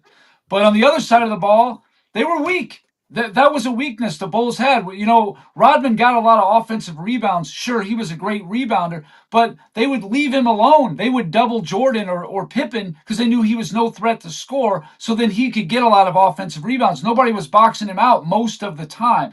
And then Kukoc on defense, just go back and watch Game 7 of the 98 Eastern Conference Finals when Dale Davis just roasted Kukoc to the point they were down by like 18 points in the first quarter. They had to take him out of the game. So these guys are both like half Hall of Famers, if you want to call it that. But Kukoc never even made one All-Star team. That's the other thing. How is this guy a legitimate Hall of Famer? I know about the Europe stuff, but come on. Yeah, it's because it's like international stuff. Yeah, exactly. Yeah, but how much weight are we putting on that? I mean, Dino Raja, is Vlade Divac a Hall of Famer? An NBA Hall of Famer? I don't think he is. There's a bunch of guys like that. I just don't agree with it.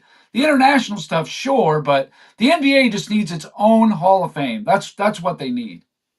Yeah, I was gonna say it's the Basketball Hall of Fame, so it's like worldwide coaches. It's like all encompassing. Yeah. Yeah, but that's a great point though you made, Jim. Yeah. Yeah, because that gives you more context when they use the term Hall of Famer, quote unquote Hall of Famer, for the guys that Michael Jordan played with, and someone like Tony Kukoc. Like anyone that knows the game knows that Tony Kukoc was a very good player, but he wasn't a Hall of Fame NBA player. He was a Hall of Fame basketball player because of his European career, and that man was sensational. Tony Kukoc was doing things at 17, 18, 16 years old, playing against grown men in those European leagues. I mean, he was outstanding. Sure. I thought he's called the Croatian sensation for a reason. Let's not forget, when they try to knock the competition of the 92 Dream Team, well, they had to go against someone like a Drazen Petrovic and a young Tony Kukoc on the same team. So there was talent back in them days, and he was a very good player. But he wasn't a Hall of Fame NBAer. He wasn't a Hall of Fame because of his Bulls career. Yes, that helped him for the Hall of Fame, those championships, and he was a key role player, and he played his role. But Tony Kukoc, like we always mention, there are many times that he was a liability on the basketball court defensively, and like you mentioned, mentally and physically tough-wise. He wasn't that dude. So we always talk about someone like Tony Kukoc in this era. He would be even greater because of the way the game is catered. This would be great for Tony Kukoc. You can't touch him. He got all this space. He can take all these threes now. Tony Kukoc would dominate in this era. This would be great for someone like him. I agree, 100%. Hey, Robin, do you want to talk about something else that I saw on your channel, the Mount Rushmore of the Cleveland Cavaliers, and that LeBron played with these guys, and yet people say that he didn't have help? Yeah, I think that was hilarious. I mean, think about that. They took over the last 25 years, right? The Bleacher Report came up with a Mount Rushmore for every team in the NBA from 2000. And these are supposed to be the Mount Rushmore players for each franchise. And it just so happened that LeBron James happened to play with every Mount Rushmore player that's in Cleveland Cavaliers history, according to the Bleacher Report. So like we mentioned, when they see LeBron James had no help, apparently he played with the Mount Rushmore Cleveland. Brad Doherty doesn't make it. No, the last 25 years. Mark Price. Sorry, okay. Oh, I thought of that. 2000. Okay. Since 2000, guys. No Mark Price, no Brad Doherty, no World Be Free. Larry Nance.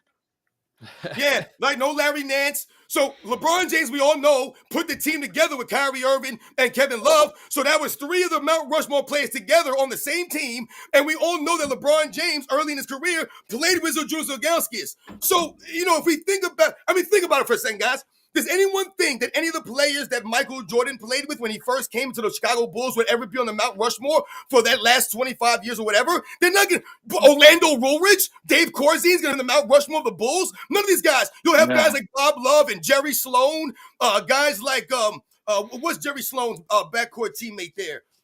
Norm Van Leer, right? Or Norm Van Leer, right? Absolutely, Jim. You know Jim. Jim knows. I'm talking to you. Yeah. So once again, they would be on the Mount Rushmore. Some of those artists, Gilmore. Not any guys that Michael Jordan played with, but LeBron James came in playing with a Mount Rushmore player, apparently. How are you going to hate on Corzine, man? Corzine was a man. He is, but he knows Mount Rushmore. I'm joking. Hey, who wants to do just one play? Are we ready? Jim, you got to go, or you want to play? Well, what is it? What's just one play? I put up just one sequence of LeBron James, and we have fun watching how terrible he is. I got time for that. Let's see it. It's so easy to find. It's fucking pathetic. Okay, here we go. If my screen would stop going black on me, this would go a lot easier. All right. Nick, you ready for this? Yeah, let's just go. Just one. And I'm going to remove my audio from it. This is in the members section, but let me mute it. Okay. Full screen. Okay. So here we go. And am I supposed to be looking at LeBron's face or what's behind him? This is AOH's attention to detail. I just had to let everyone know I don't miss anything. Watch LeBron. Okay. And look at the proximity of the referee. Now, I don't know if everyone caught that the first time. Is that or is that not already a violation? I just wanted to know people's opinions, because that's flat out carrying the ball. Now it gets worse. He I didn't just was establish a dribble yet. Yeah, if he's going to catch it, that's fine. even though he's walking. Well, technically, this could be considered like a delayed pickups, like when you go, and you take a step and then you pick the ball up Count. afterwards. Now that's a travel. That's a travel, I feel like. One, Question. Yeah. 2, 3, and then the camera ball angle comes changes. down. Technically, His left foot should be his pivot foot on this, and he picked it up, so it's travel. Yeah. How is it? How is this even a debate? It's 3 fucking steps before he puts the ball down. Like Nick said, hey, if he establish a dribble, but he doesn't dribble until 3 steps and a palming later. I mean, but anyways, let's be honest, man. We all know that LeBron James has travels that are 10 times worse than this, and he does them frequently in these games. Oh, I understand. That's why I call it just one play. I have so many of these, but it's one sequence. So let's watch the entire thing. All right. Because LeBron, so that's his established foot. So the ball needs to be down before he picks up that other foot. Yeah. Yeah. So that's what you were right there. The ball needs to go down before he picks up that foot that's on the ground now. I mean, that looked like LeBron James walking back on defense, not dribbling the basketball. Okay, now we come to LeBron pretending that. Well, I don't know what that is, but that's where they want me to Photoshop the person. But here comes LeBron playing for the cameras. Hey, I could flip plays when I was 8 years old. Nobody's listening to him. And in the members section video, I'm like, I wish that we could see the full court because the rest of his team's just like, what is this fucking guy doing now? Look at the drama on his face. He said no one's listening to him. Is every possession down the court worthy of this shit right here? He's just miming. He's being a mime. So this is. I want to say real quick. Yeah, go ahead. That right there, like one of my biggest pet peeves is like how every sport, or at least every like kind of popular sport, like everything is so over the top emotional, right? After every football play, it can be the most simple play, a 2-yard run, a guy gets a tackle. Someone has to get up and make a thing of it. And so like spectacle, yeah. Kind of whole thing, yeah, just this whole act of like, oh my God, this is do or die. It's like, dude, it's first quarter or second quarter or whatever, you're down by 4, like it's always like this. I feel like this is just a whole thing where everything has to be a show, right? No, Nick, that is a great point, Nick. That's a great point, man. Right. Because that is so true, man. And like you said, Nick, it's not just basketball. It's all of sports, man, where we are over celebrating the most mundane play. Like you think about football, for example. They used to celebrate touchdowns, and I'm all about end zone celebrations. Now, remember then they used to celebrate like big time first downs, like you just mentioned, Nick. Maybe late in the game, you get a big time first. Now every first down celebrated. Now every first down, the guys that get the ball, run downfield and point first down. God, it's the first quarter. It's your first down of the game. What are we doing here? They got to promote their brands. Now, Uncommon did a video about LeBron's wide-eyed, big mouth thing. It's like physically, this is unnatural. You don't do these things. Especially, and he does it when he's calling the offense. He does it when he's dunking. He does it when he's yelling at the ref. I mean, he always has the same overly dramatic, bad acting bullshit on his face. Now, someone in the comments, I don't know if you're, trying to be literal or not, but I want to clarify because he says, I hate it, but the rules have changed in the last 20 years. 3 steps is not a travel anymore. Yep. And the only thing I want to point out here is that they have not, in fact, changed. Enforcement has changed. And that referee, whether you guys want to say that was 2 steps or 3 steps, was right next to him. And 1 step before dribbling is not allowed. So what are we even talking about? Meg had a good description. Off a dead ball, he needed to put the ball down on the first step, not the second. Right. It's like once he had control of it, right? He takes that step to catch it. He has to dribble before that foot comes up. He takes a whole nother step and then puts the ball down. So yeah, it's pretty egregious. Yeah, yo, shout out to Meg and Nick. Shout out to everybody here. There it is. Listen, guys, We know basketball. Listen, the NBA players are trying to fool us and trying to make it seem as because we didn't play in the NBA that there's no way we can know basketball now. We know what the hell a travel is and what's not a travel, man. And you guys know the deal. That's clear as day. And 808, you made a fantastic point. Like you said, the rules have not changed. The enforcement of the rules have changed. And this is why we always say, if you're going to try to tell us, people have been watching the game for some years now, that these guys are quote unquote more skilled today, there's no way you can make that argument when they're held to a lower standard. Let's continue, if it's all right. All this was so that he could get a mismatch on the smaller defender and then still miss the last shot of the period. Hey, LeBron, thank you. Thank you. It all paid off. Thanks for getting the cameras on you so that you could let the world see that you can't close. Everything. Run it back. Run it back. Okay. Run it back fully. Run it back without stopping. Just let him play full speed. From the very beginning? Yeah, take it from the top, AOH. Okay, because I have pauses in it that I'll have to fast forward through. Here, I'll get us off the screen.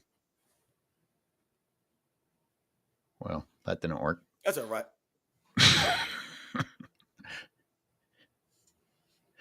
Yeah, dude, guys, So how many? Just this. See his right foot? He's already about to travel, and that's why I pointed out the fact that he's palming it. He's got to dribble before he takes that first step, does he not? Yep. And the fact that he's palming at this point shows you that it's not even physically possible that ball is going to hit the floor before that foot does. And then he takes two more in front of the ref. Can't have the chats on the screen while we're doing this. Insane. He's doing that limp hand shit more and more, almost as often as he's blowing on him. Goodness gracious. There's probably people already in the corner, and he's essentially just saying, "Stay in the corner." That's a big deal. Nobody knows. Nobody knows who he's talking to. And by the way, he's got 3 of these faces. How many dramatic incidents is he looking at to require 3 overly dramatic faces? This is all for the cameras, ladies and gentlemen, only for him to not even fucking come through with the last play of the period. I mean, remember JJ Redick, he was celebrating LeBron James and how he talks on defense. Remember, we were laughing about that. And he was like, oh, yeah, LeBron James be pointing everybody where to go and talking. So once again, it's do as I say, not as I do for LeBron James. Yeah, there's 2. There's number 2. Will we able to hear what he was saying? Do we have any idea? No. Stand there. We should get a rip leader in here. There's number 3. Sorry. Woo! LeBron James is saving somebody's life, like they're about to get taken from behind. I mean, oh my god! You know where we didn't pause long enough. Was here. What is this thing? I don't know. There ain't no one listening to him.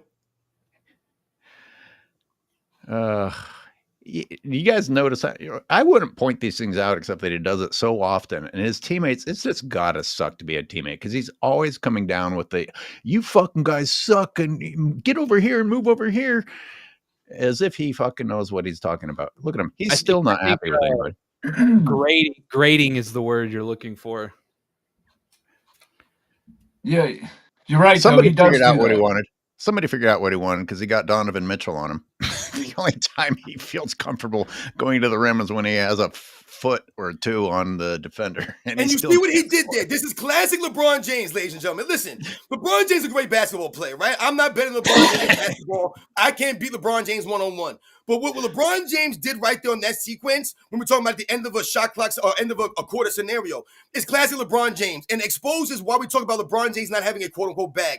Either LeBron James needs a screen set to get defenders off him, or he has to turn his back and try to use his physicality against these players in an era where you're not even supposed to be able to use physicality to that degree. So what you see LeBron James do there? Against a smaller Donovan Mitchell, he attempted to turn his back to Donovan Mitchell at essentially the three-point line, and essentially kept turning his back and bumping back Donovan Mitchell because LeBron James cannot square up, face men one-on-one, and shake guys off the dribble or with any kind of moves. That's not what he does. He's never been able to do that. And that's part of the problem for LeBron James. Yeah. You know, this is He again. throws up a running one-handed floater. Like, what the hell was that? See, this is what I'm saying. Look at the shot selection for LeBron James at a lot of these end-of-game scenarios, end-of-quarter scenarios. He doesn't know what to do because he has no go-to move. Remember, this is in the same year where he made a speech about efficiency and not needing a bag because you're supposed to score with efficiency. How efficient did that shit look? We can maybe go back. I know he's a great athlete and everything, but he was going left. I think he went off his left foot and then shot back across his body. Just an absolute horrible shot attempt. Right. Why do you have to do that against a smaller defender? Why would you be reduced to that? They had the full shot clock, and that's the shot you get in that scenario. Where, like you said, Nick, like it doesn't even make it sense. Like you were running one way, you made a shot difficult when it didn't have to be difficult. It didn't make any sense, and no one touched the basketball. No one was involved in that play. Let me just do LeBron James stuff. He's the glue. Way to orchestrate that offense. That was a great outcome. 20 shots a game for his entire career, but they're promoting pass first. And, I saw someone in the chat put that LeBron James has the most turnovers in history and the most missed shots in NBA's history. And I've never really thought about it in terms of if you combine those together, that's insane. I understand why people were confused about this still frame, because you might wonder, am I pointing out that LeBron James looks disgusted already as he's catching the inbound pass because he's just going to complain the entire fucking play, or was it the cleavage in the background? So, hey, man, that's up to the viewer to decide. That's what I saw. I wanted to cut his face out, but if I zoomed in any further, the pixelation, you wouldn't even know what I was showing you. But yeah, she was making it happen. And that's just one play. Yep. From the latest game that I'm looking at, not cherry picking his career.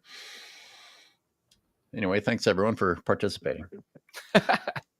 Like you said, all right, guys, I'm gonna head out. Appreciate it, Jim, for a nice episode there. You guys enjoy your weekend. Have a nice Labor Day weekend. Be safe, everybody, and I'll see you again next week. You appreciate it, man. Thanks. All right. Speem, you're very active in the chat. I sent you a link if you actually want to call in. Come on, Speem, where you at, man? Hey, I better go catch up with some supers. I'm guessing, hoping, how dare I assume that we got some. But here's one from our old consistent McZuggins. Thank you, sir. Regarding his IQ, I was flipping plays at 8. Regarding his natural talent, I didn't even start playing till 11. Both LBJ quotes. Yeah, this guy just always has to already tell you what you should talk about, you know? I tell you, hey, media, you need some hints about how to praise me? Let me just give them to you. Oh, my gosh. So funny, man. Doesn't make any sense. He's an embarrassing man, not just an embarrassing basketball player. Nick, this is not to be mellow on. When there's a brief bit of dead air, you got to jump in there. Okay, I'll do my best. Thanks for the heads up. It doesn't happen very often. You got to be on it. You know what's funny, man? I've been trying to give my man Nick some opportunities to get in there, man. You know, Nick. Oh, have you? Shut up, man. Why I got? I mean, Jim came on. It's like Jim's segment, so I was letting I was trying to. Oh, let you're him so polite. Talk as much as he wanted to while he was here. There's no room for politeness here. That's so funny, man. No, you know what's funny though? When you just mentioned, things about LeBron James and how he contradicts himself, and Mick Zuggins had that chat, shout to Mick Zuggins. When we talk about what we just mentioned with Jim, like we said, they're trying to argue and say that he's the greatest of all time. When you try to make that claim, that's where LeBron James falls short against a lot of these other great players if we're trying to make that argument. When they claim that LeBron James is a pass-first player and we laugh at this, where's the evidence that LeBron James averages 20 shots for his career? We all know LeBron James is taking the most shots on his teams. Come on, man. You can't say he's a pass-first player, right? It's not logical for you to make that argument. Also, when they say that LeBron James has the highest IQ, you'll have people say he has the highest IQ in NBA's history. We've heard even someone like Skip Bayless say this. Oh, LeBron James, the smartest basketball player in NBA's history. They'll say these kinds of things. That is insane. Because if we think about the, certain times in LeBron James' career, let's think about 2011, just for an example here. You're telling me LeBron James couldn't figure out that the Dallas Mavericks were running a certain kind of zone or running a certain kind of scheme against him? He couldn't figure that out. But if he's the highest IQ in NBA's history, he should have been able to make these adjustments. He should have been able to do these things on the fly, game to game, quarter to quarter, play to play, because he's the highest IQ in NBA's history. So he should have been able to figure this stuff out, because the other great players, in my opinion, someone like Michael Jordan was always able to make adjustments from play to play, from game to game, from quarter to quarter, based on what teams were doing. This is why they had the quote-unquote Jordan rules against him, because they had to figure out a way to stop this man, but Michael Jordan was always one step ahead of them. LeBron James doesn't seem to me like that kind of guy where he could figure out certain things and raise his team up in scenarios where maybe they weren't supposed to win. Yeah, and like I remember when they were selling the whole high IQ thing with LeBron. If I remember right, when all it started, was like, oh, he really knows the history of the game. That's how they all sell it. And I just don't get that from him. I don't really feel like he is a big student of the game in terms of history, or he doesn't really seem to appreciate it so much, right? When I hear people like Kobe talk about the past or the guys before them, et cetera, and Jordan and Wilt and so on and so forth, right? It's never like with this disdain or sort of like flippant hand waving away of, oh, well, that was just the past, right? And now is now, and this is the most important time. It was always like, oh, I would have loved to play against those guys, or, Jordan even saying like, I don't like to talk about the GOAT because it's not really like for me to decide. Like, I don't see it like that, right? It's just a different attitude. I just, like that, like we say, it's just such a show for LeBron. It just really takes away. And one thing I will always stand by, he just has not been a good ambassador of the game. I just do not think he has taken it in a good direction. I mean, ratings. Think he's trying to form a competitive league. Here's Jordan coming back to try and help the NBA while LeBron is trying to take it down. And LeBron is the ambassador. By the way, really quick, somebody said Nick's face is hilarious because AOH didn't get the joke. Well, I was probably scrambling in the background or writing an email. What did I miss? Was it good? I think he's saying when you first brought up that video, I said, am I supposed to be looking at LeBron's face or what's in the background? And then you said it at the end too. I think that's what he meant. Okay, good. Hey, McZuggins, you said something earlier about having some information you needed to drop. So I put the call-in link in there. Otherwise, we'll just start taking people as they line up. And real quick, let me just finish that thought. We all talk about MJ, right? And like obviously on the court is great, but people really love what he did off the court, like taking the brand of the NBA in general just to a new height, right? Take away what LeBron's done on the court. What has he done for the game outside of it, for the game as a whole? Where has he taken it? Where is he leaving his stamp on a legacy of being, like I call it, being an ambassador of the game? What has he really always done? ask this, Nothing. Nick. I always ask this, and I say, can someone just say, please provide a specific? Just provide a specific. They always say it, just like you said, Nick. Please provide a specific example because it sounds great. As long as you don't have to back up what you're saying, it all sounds wonderful, but there's no substance to it. And we do have McZuggins here. You guys ready to bring him on? Oh, I better read. I think I saw a super from Roland Curtis. Thank you, Roland. We appreciate it very much. LeBron James is the all-time leader in missed shots, all-time leader in turnovers, all-time leader in NBA playoff game losses. And LeBron James is also the all-time leader in NBA Finals games losses. This is just one of those things that we were talking about earlier. How can any of this shit be true while you're still trying to talk about him in the GOAT conversation? And this is just some of it. It's not just that he lost. He has epically failure performances in these things. how many of these playoff runs can I go in and be like, Jesus Christ, if you had replaced him with anyone else at his salary level or even 10 million lower, would you have gotten further? Anyway, McZuggins, here you go. Hello, sir. What's going on, guys? Yo, what's up, man? That was How are early in you? the show. I think you were ready to spit some fire early on. What's the topic?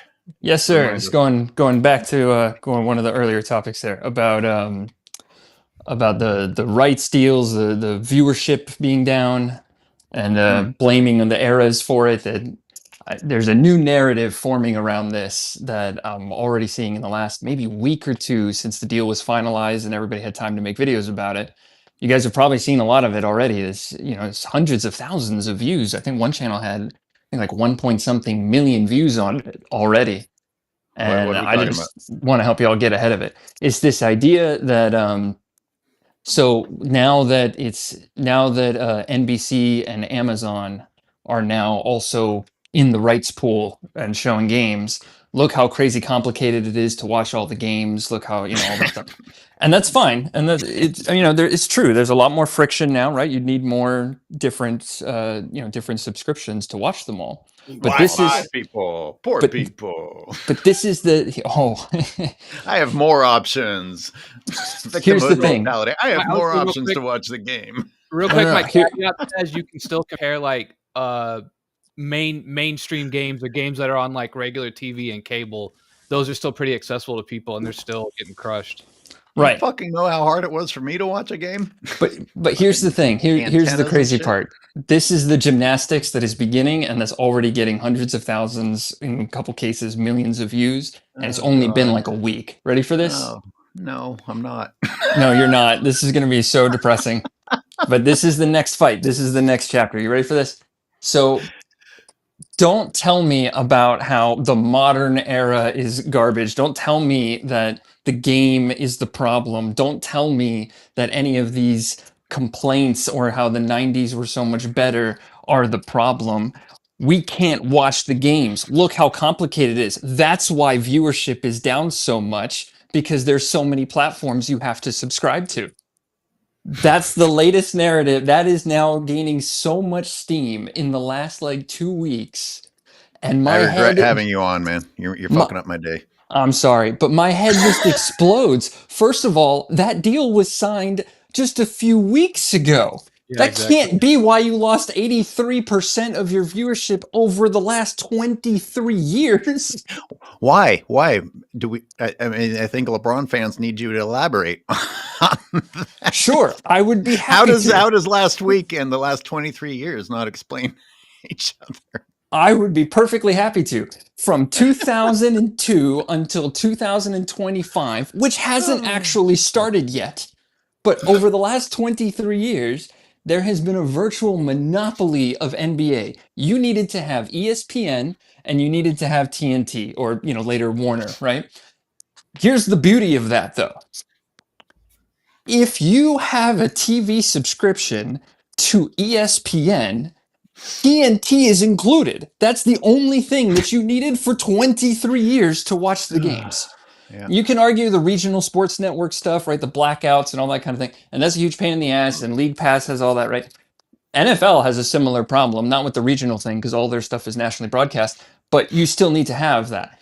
But remember, every time this has come up over the last, 6 months, right? Every time this has come up, the argument is TV ratings don't count. TV ratings, of course, the TV ratings are garbage because you're not taking into account streaming.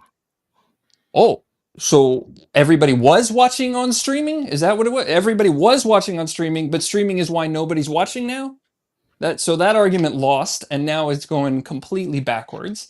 Or they've said, all that same shit, except that I always respond. Yeah, I've responded in here a million times, but the NFL doesn't have this problem. But the NFL is up. How can that be the same thing? Well, the cord cutters. Here's my favorite thing about this. If you have access to the NFL games, it's baked in. You therefore have all the access needed for the NBA games too. You can't have one or the other. If you have the NFL, then those same channels are the ones that show that show the NBA. So NFL fans who have been growing have access to the NBA and are not watching. Despite all the cord cutting, they're keeping the NFL, but they're not watching the NBA. People who don't watch the NBA, or sorry, who don't watch the NFL, but want to watch the NBA, have only had to subscribe to one, maybe one and a half, like two things if you're a super fan, for 23 years, and you've lost 83%. So, and here's my favorite part, what you were talking about before, like, oh, but what about the poor people and stuff? The cost of the subscriptions you need in 2025 is almost the same as the cost of what you needed for the last 23 years. And it's about the same as the NFL has been for that exact amount of time. There is almost no cost difference. It's like a $10 cost difference, maybe 20 if you're a super fan and you want every single game from every single team. Then you're out an extra $10. So once again, you delivered a monologue that tears Sorry. everything to shreds. And no, it's not a complaint. I'm saying you delivered a monologue, not that you carried on like an asshole.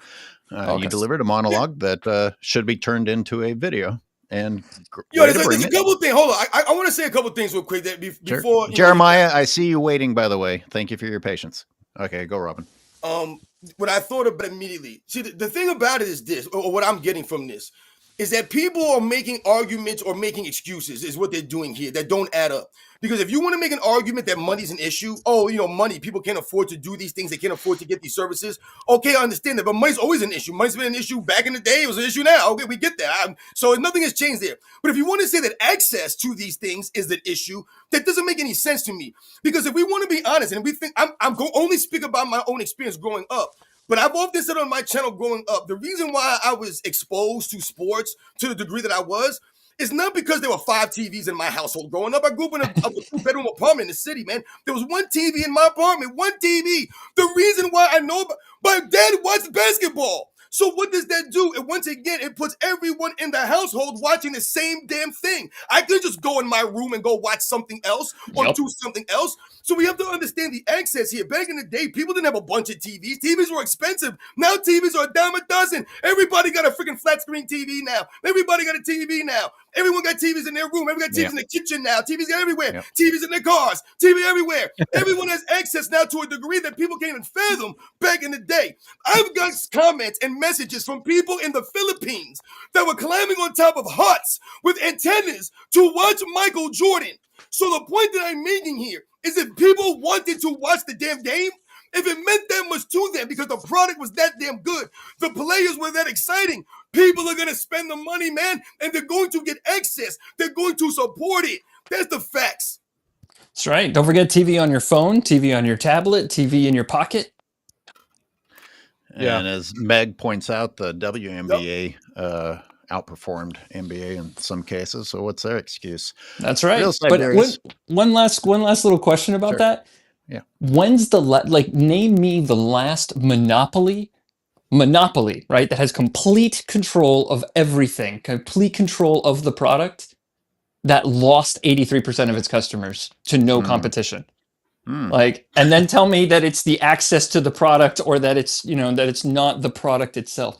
That's insane. That's just, but that's what they're saying now. They're saying that's why 90s LeBron people James watch 90s ball. And that's why the great era of today's ball isn't being watched because of all the problems that start in about a month and a half from now, in the future. From a business perspective, you just explained LeBron James trying to form another league. You're talking about a complete monopoly and they're still failing. Which means, what if we offer an alternative? Yeah. Well, my speculation on that, just if we're gonna talk about that, what do you just float this around in your head for a second? Tell me what you guys think of this. I'm thinking that Clutch is almost entirely boxed out at this point, and they never got into the development stuff. They didn't get drafts, they didn't start signing draft picks. And pre-NBA players, they stopped doing that in the mid 20 teens, and they only started doing that after the new CBA blocked them off from running the clutchonomics that I talked about before. But my guess is that this is not meant to be a rival to anything. If the NBA is deprioritizing expansions and prioritizing global and particularly European interest, they want to go into those markets. So that's where their big push is. My guess would be that if I'm Clutch, the only move then that I have left is if I can establish a Euro league, a Euro type league, or a global league over there that will never rival the NBA in terms of viewership, and Americans don't really, watch a lot of that stuff. But I would be able to control the pipeline of talent coming from international markets to the NBA because I've lost all the leverage in AAU. I've lost all the leverage in G League. I'm not signing draft picks. I'm boxed out entirely from the pipeline to the NBA. So why not control the international pipeline to the NBA? That's my bet. I don't know, but that's the only thing that makes any logical sense to me on why you would go do that. And then use that as leverage, to get the Vegas team. But I don't know. I don't want to be too tinfoil hat about it, but that's from a business sense, from like a market analyst sense. Like, I think that's the only play that gives you. I got another super that I'm going to read here. Thank you, McZuggins. You're always bringing it. Thank you very much for having me. Thanks. Great show as always, guys. Thanks, McZuggins, for real, man. Like I said, you guys are true supporters, man. You guys are always there. Thank you. So, hey, let's mix things up. Nick, why don't you read this super if you can? Jordan gave us Air Jordans. LeBron gave us mom jeans and a big orange man purse. Oh shit, that's old. My bad. Oh. I'm still funny though. Scrolled up here. That is still funny though. It was great to read. It's funny the second time. Too. It's funny. That's a good joke if it's funny the second time. Here it is. The Real Siberius. Read that one. If the product is worthy, I will make the effort to find it, and I will spend the money to watch it. I paid $250 a season for 1 year. The product is crap. And Jeremiah, you might be our final caller of the day. We're running out of time. You were very patient. Please don't be a LeBron fan. Well, and you are on. Okay. I'm not a LeBron fan. Okay. Not Cool. LeBron. Good start. I'm Good not start. LeBron, Jordan, Kobe. I think John Havlicek and Jerry West are my favorite players of all time. So I'm not a LeBron fan. But I will say this though. I do like watching FYF and GOAT James Kingdom. But I don't agree everything that they say. I don't agree. Like when Lamont said Kobe and Hakeem were not top 10, I disagree with him. When when Johnny said Jordan can't go left, I disagree with him. So I'm not their yes man. I like watching them and I go Were on they their shows. entertaining? Huh? Or you don't like what they say, but you like watching them. So what? They're really entertaining. What? No, what I is just like debating basketball. Okay, so you just want to debate. Yeah, I just like debating basketball. Okay. But I'm not. Do you guys want me to talk about LeBron or not? Because I got two things I want to talk about. Say what you gotta say, man. Choose one. What's the Choose one topic? The more and more look at it, Dennis Rodman's not a top 15 defender of all time. Dennis Rodman's a top 15 defender of all time? No, I don't think so. I can't name. I think I can name 15 to 20. Oh, okay. Can you name them right now? Yes, Wilt Chamberlain, Bill Russell, Kareem, KG, Tim Duncan, Scottie Pippen, Michael Jordan, Kawhi Leonard, Kobe Bryant. Who else? Nate Thurman is a better defender than him. Who else? I'm trying to think. Oh yeah, Hakeem. I forgot Hakeem. Oh, Patrick Ewing is a better defender than him. David Robinson is a better defender than him. I'm taking Dwight Howard as a defender over him. I'm taking Bruce Bowen as a defender over him. All right, hold on a second. Hold on. I was rolling with you. And I was letting you roll. But you said Bruce Bowen, and I have to stop you for a second. Now, hold on. Let me ask you this, and I'll let you go again. Let me ask you this real quick. Why do you think that Dennis Rodman is not a top 15 guy on defense? I think his versatility gets overrated for a time that really like versatility didn't really matter back in the 90s, 2000s. It was more like positional matchups. It was more like traditional. And number two, I think he played a lot of great defensive personnel that kind of shadowed his defensive problems.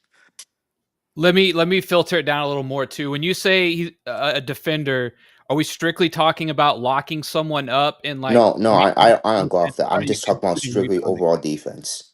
Because I mean, if you include rebounding, it's really hard to not put Oh him yeah, in the oh yeah, conversation. rebound. You Right. know? See, and thank you very much, Nick. I was just about to say, I'm like, the problem for someone, or the argument you're trying to make him when I was listening to you, that's why I asked you, why do you don't think he is? I was going to say what Nick just mentioned here, which is very key. We have to understand, it's called defensive rebounding, is it not?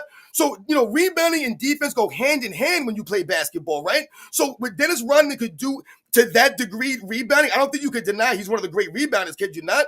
So if you put that along with his defensive prowess, the effort he gave, his IQ as far as defense, his positioning, he didn't get a lot of blocks or steals. But Dennis Rodman was a great on-ball defender. He was also a great team defender and help defender. And like we just mentioned, one of the great rebounds in the history of the game. So to me, that absolutely puts me, I think he's no less than a top 3 or top 5 defensive player of all time, Dennis Rodman. You mentioned some really great defensive players. I'm not knocking some of the guys that you mentioned, but some of those guys that you mentioned, they can't do what Dennis Rodman does, rebounding and defense simultaneously to change a game. Like I said, the mentality. I mean, Dennis Rodman, mental game alone is a problem for a lot of people to have to deal with that mentally. Yeah, and he got those 2 defensive player of the years. I mean, essentially being able to guard all 5 positions, right? Like he was a pretty remarkable defender overall, just covering space back in the day. Right. Exactly. Hey, wait, you're on mute.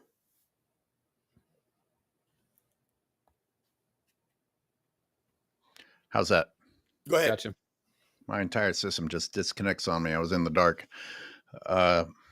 Yeah. So Dakota says, quote, FYF and Goat James Kingdom are my NBA masters, Jeremiah Scott. Now, I don't know if that's an exaggeration, but we can't have a single caller on for that long anyway. Appreciate you. Hey, he listed, he was ready to list the people that he had above Rodman, so I like that. At least he had that. No, but wait, I think it's very important, man. Look what Nick just did right there. And you heard his response. When Nick mentioned the rebounding, his immediate response was, oh, that's right, rebounding. He did not think about this. So what Nick did there essentially was educate the young man and let him know, listen, you have to understand that rebounding goes with defense. Sometimes people, they just think about defense. And like what Nick was saying, are you just thinking about on-ball locking up defense?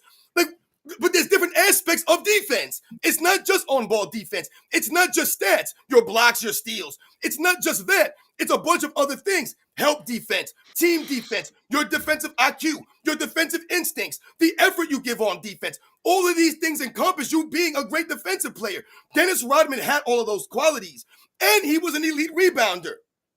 It was so funny is I just looked it up. I didn't really know this. The 2 years he got Defensive Player of the Year, he averaged 5.6 and 8.1 rebounds. So, like, he hadn't really even hit his peak in terms of the rebounder he would become. So, like, he was truly out there just dogging people all over the floor. The Pistons weren't winning championships before Dennis Rodman. And I'm not saying that he's the reason why they won, but they didn't win before him, guys. So once again, let's understand the dynamic between Dennis Rodman and Joe Dumars. What they could do on the perimeter and what they could do, Dennis Rodman, down low. This is why they were a great defensive team. You had 2 elite defenders, and they also had guys that played great team defense. Sorry, he averaged 10 and 12. I looked at the wrong rebounding stat. I got to correct myself or I look like an idiot. But still, he averaged 10 one year and 12 and a half another year. It still applies. He ended up averaging like 18, 17, 16 rebounds a game later on. So still had not hit his peak. I guess it still applies. What the hell is Dirk Mania talking about? I guess it was, I don't know, trying to. The headphones in. He's saying that Jokic is the best defender because he rebounds? Are we really No. He's making fun of saying that because of you shouldn't base defensive prowess on rebounding. I think he's agreeing with you. It's like Jokic has a shitload of rebounds, but people question his defense. No, but we're saying just that because someone rebounds, rebounding goes to his defense. You know, that's what we're saying. Right. While I tune the sky out, Ticket TV is never for the LaFoolishness, and we'll get someone off his channel ASAP. Well, I'm sorry to disappoint you, Fancy all. I thought Fancy is a true supporter. Yo, Fancy, we just educated that kid though. See, we didn't scream at him. I know people always say I'm yelling at people, but we didn't curse at the kid. We didn't laugh. At least he had his names. He had his names off the top of his head, and I got to give him that. At least he didn't. At least he wasn't just talking off of absolutely nothing. At least he had some names ready to go. He mentioned some really great defensive players, a bunch of guys that we respect. I told you I had to stop, man. Bruce Bowen. You got a little crazy when I heard Bruce Bowen. Like, no one's arguing Bruce Bowen as a greater defensive player than Dennis Rodman. And let's make another thing clear here. My man who came through, let's make another thing clear here for him. When we talk about Dennis Rodman's versatility, we're not just saying that Dennis Rodman could guard other positions because he did it. What Dennis Rodman did is he essentially guarded the greatest players at every position almost. He guarded Michael Jordan, right? He guarded Larry Bird. He guarded Magic Johnson. He guarded Karl Malone. He guarded Shaquille O'Neal. See, these are all-time great players at these positions, not okay guys or just some run-of-the-mill dudes. He showed that he could guard these guys at the highest of levels when it mattered most. Now that Nick is back, we need Dart and Speem back. Well, Speem's been invited. When he can fit us into his schedule, he can. Dart is in YouTube hell, the cellar obscurity. Nick, are you talking to Dart offline? Yeah, we still talk. Cool. How's everything going there? I went over. I actually did a. Unfortunately, like the recording got messed up, but we did a wrestling debate. I took Stone Cold. He took Hulk Hogan. We did that, I think, like last week or something. Oh, nice.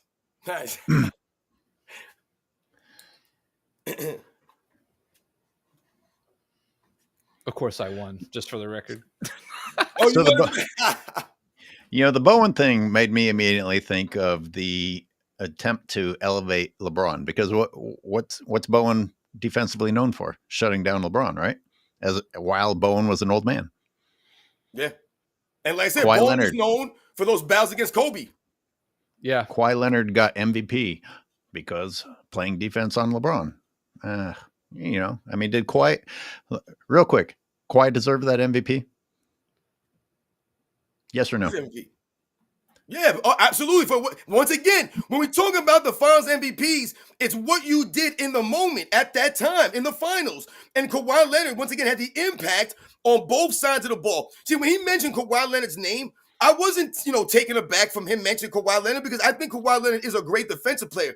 My problem has always been with Kawhi Leonard is the longevity of his defensive ability and the consistency that he's had to play defense at that level. He hasn't shown that like Dennis Rodman did, who, like I mentioned, was guarding guys at the beginning of his career all the way to the end of his career. Dennis Rodman was doing this. Kawhi Leonard can't shine the shoes of Dennis Rodman when we talk about what he could do that long at that level and the rebounding. And like we said, the mindset and the toughness and grit goes to your defense.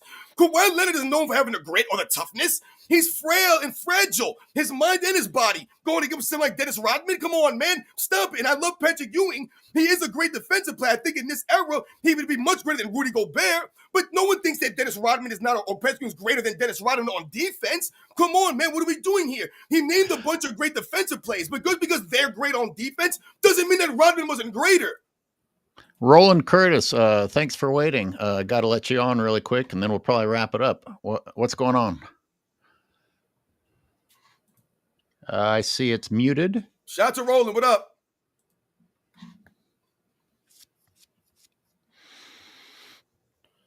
Can you hear us? Roland, unmute yourself. Can you unmute? I'm trying to unmute him. Can you unmute him? Can you hear me? Can you hear me? There you are.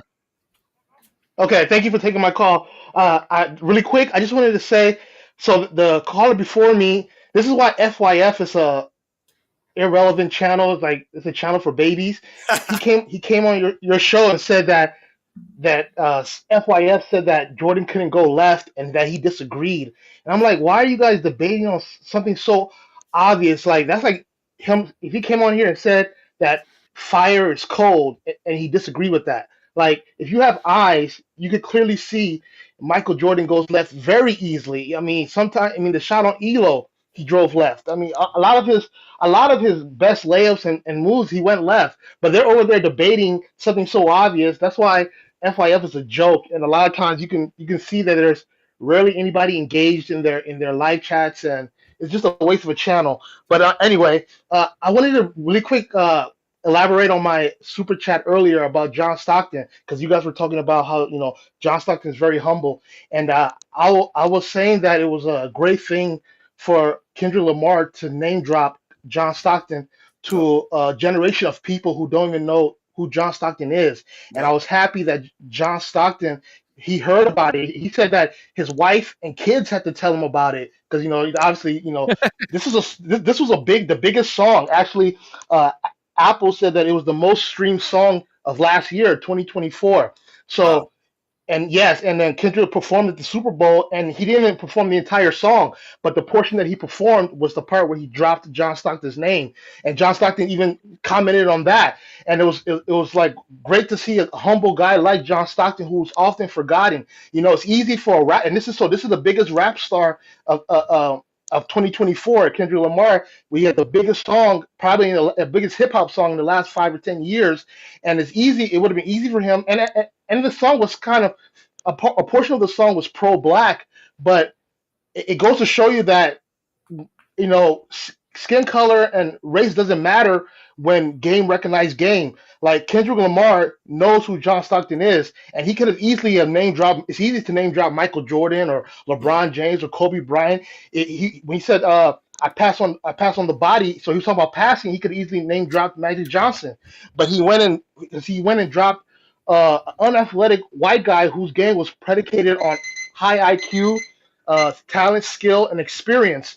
And it was wonderful for John Stockton to get his flowers in this way, because rarely in hip hop does someone recognize someone like a John Stockton, And so I just wanted to elaborate on my super chat, but thank you for taking my call. I appreciate it, guys. Good show. Yo, thank you, Roland, thanks for for real. calling, man. Thanks, man. Thanks for keeping it nice and tight and short too. Yeah, that was great because what he's alluding to right there, Roland, he's talking about the respect that John Stockton has earned in NBA's history.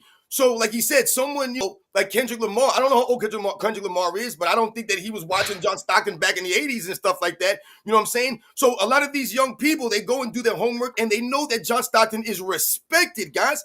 We mentioned a lot of these attributes of a lot of these great players, man. It's not just the stats for these guys or the accolades that they did or didn't win. It's how they carried themselves, how they went out there and approached the game.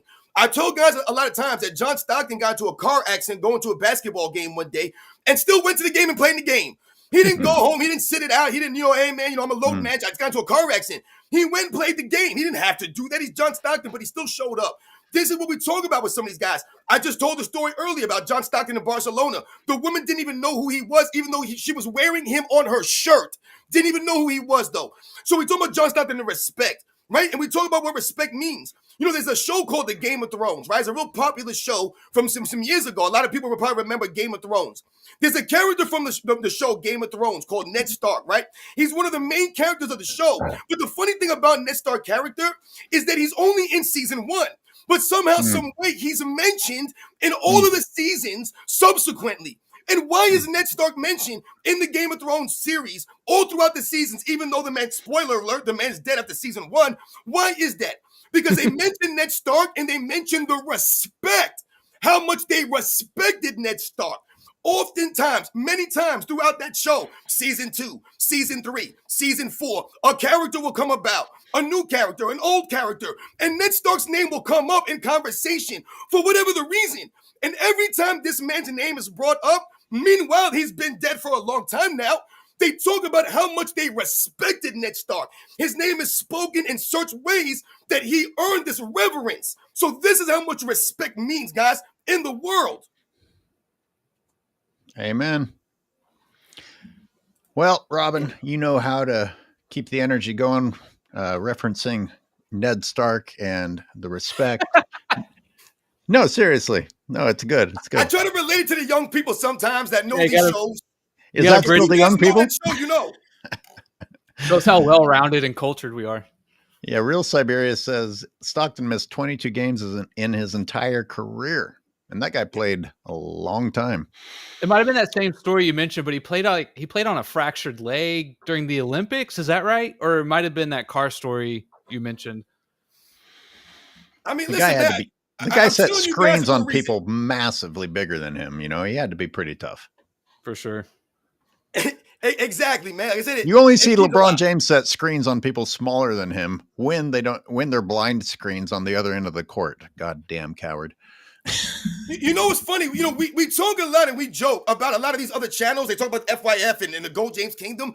These guys are lying. When he says, I don't agree with them saying Michael Jordan can't go left, that's not his opinion. He's literally lying to you. He's lying Yeah. to you. So when I talk about lying and setting the record straight, guys, let's think about history.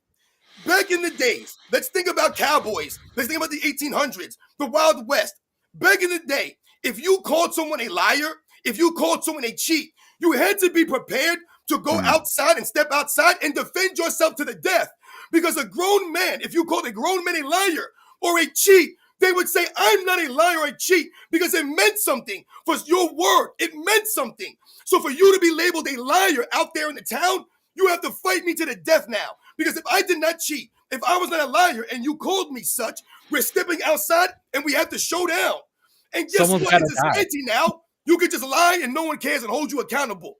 Yeah, it's true. Speaking of the lying with the Jordan couldn't go left thing, I mean, it's pretty much an absurd thing to have ever taken off. And I'm trying to remember when it was at its peak. Did not the mainstream media also push this? Didn't like idiots like Shannon Sharp and Nick Wright push this, who are supposedly professionals? And I know this is blatantly obvious, but like one of the most iconic moves in NBA history is LeBron James switching to his left hand in midair and finishing. How do we how is that one of the most iconic plays ever? And we're talking about Jordan couldn't go left. How do these things even take off? Well, yeah, that's also one of my biggest. We talk about the greats, right? Jordan has all these amazing moments that led to championships, right? LeBron's biggest moments are the block, which was irrelevant. His other biggest moment is when he made that like half court shot against the Orlando Magic in the playoffs. They ended up losing that series 4-1, I think. And so like all these iconic moments, they add up to just something that is not, it doesn't like break this threshold of incredible or amazing, right? I know he had like one incredible shot against Toronto, you know, where he's fading, but they're just so He few looked and as far. surprised as anybody when it went in. Yeah. I mean, his dunks are really cool, you know, don't get me wrong. Like, Are they? when he- Are they, Nick? And this is dunks why on Nick's Jason not on Terry, consistently when he- anymore. Goodbye. when he dunks on Jason Terry, right? Like, that's really amazing, you know, like that's incredible, whatever. Oh, come on. Somebody's muted. Somebody's We muted. were rolling with you and then you went off the cliff. I was sarcasm, obviously, but Hey guys, I gotta get going. I gotta get to my second workout of the day. Nick, thanks for being here. Good to see you again. fun as always.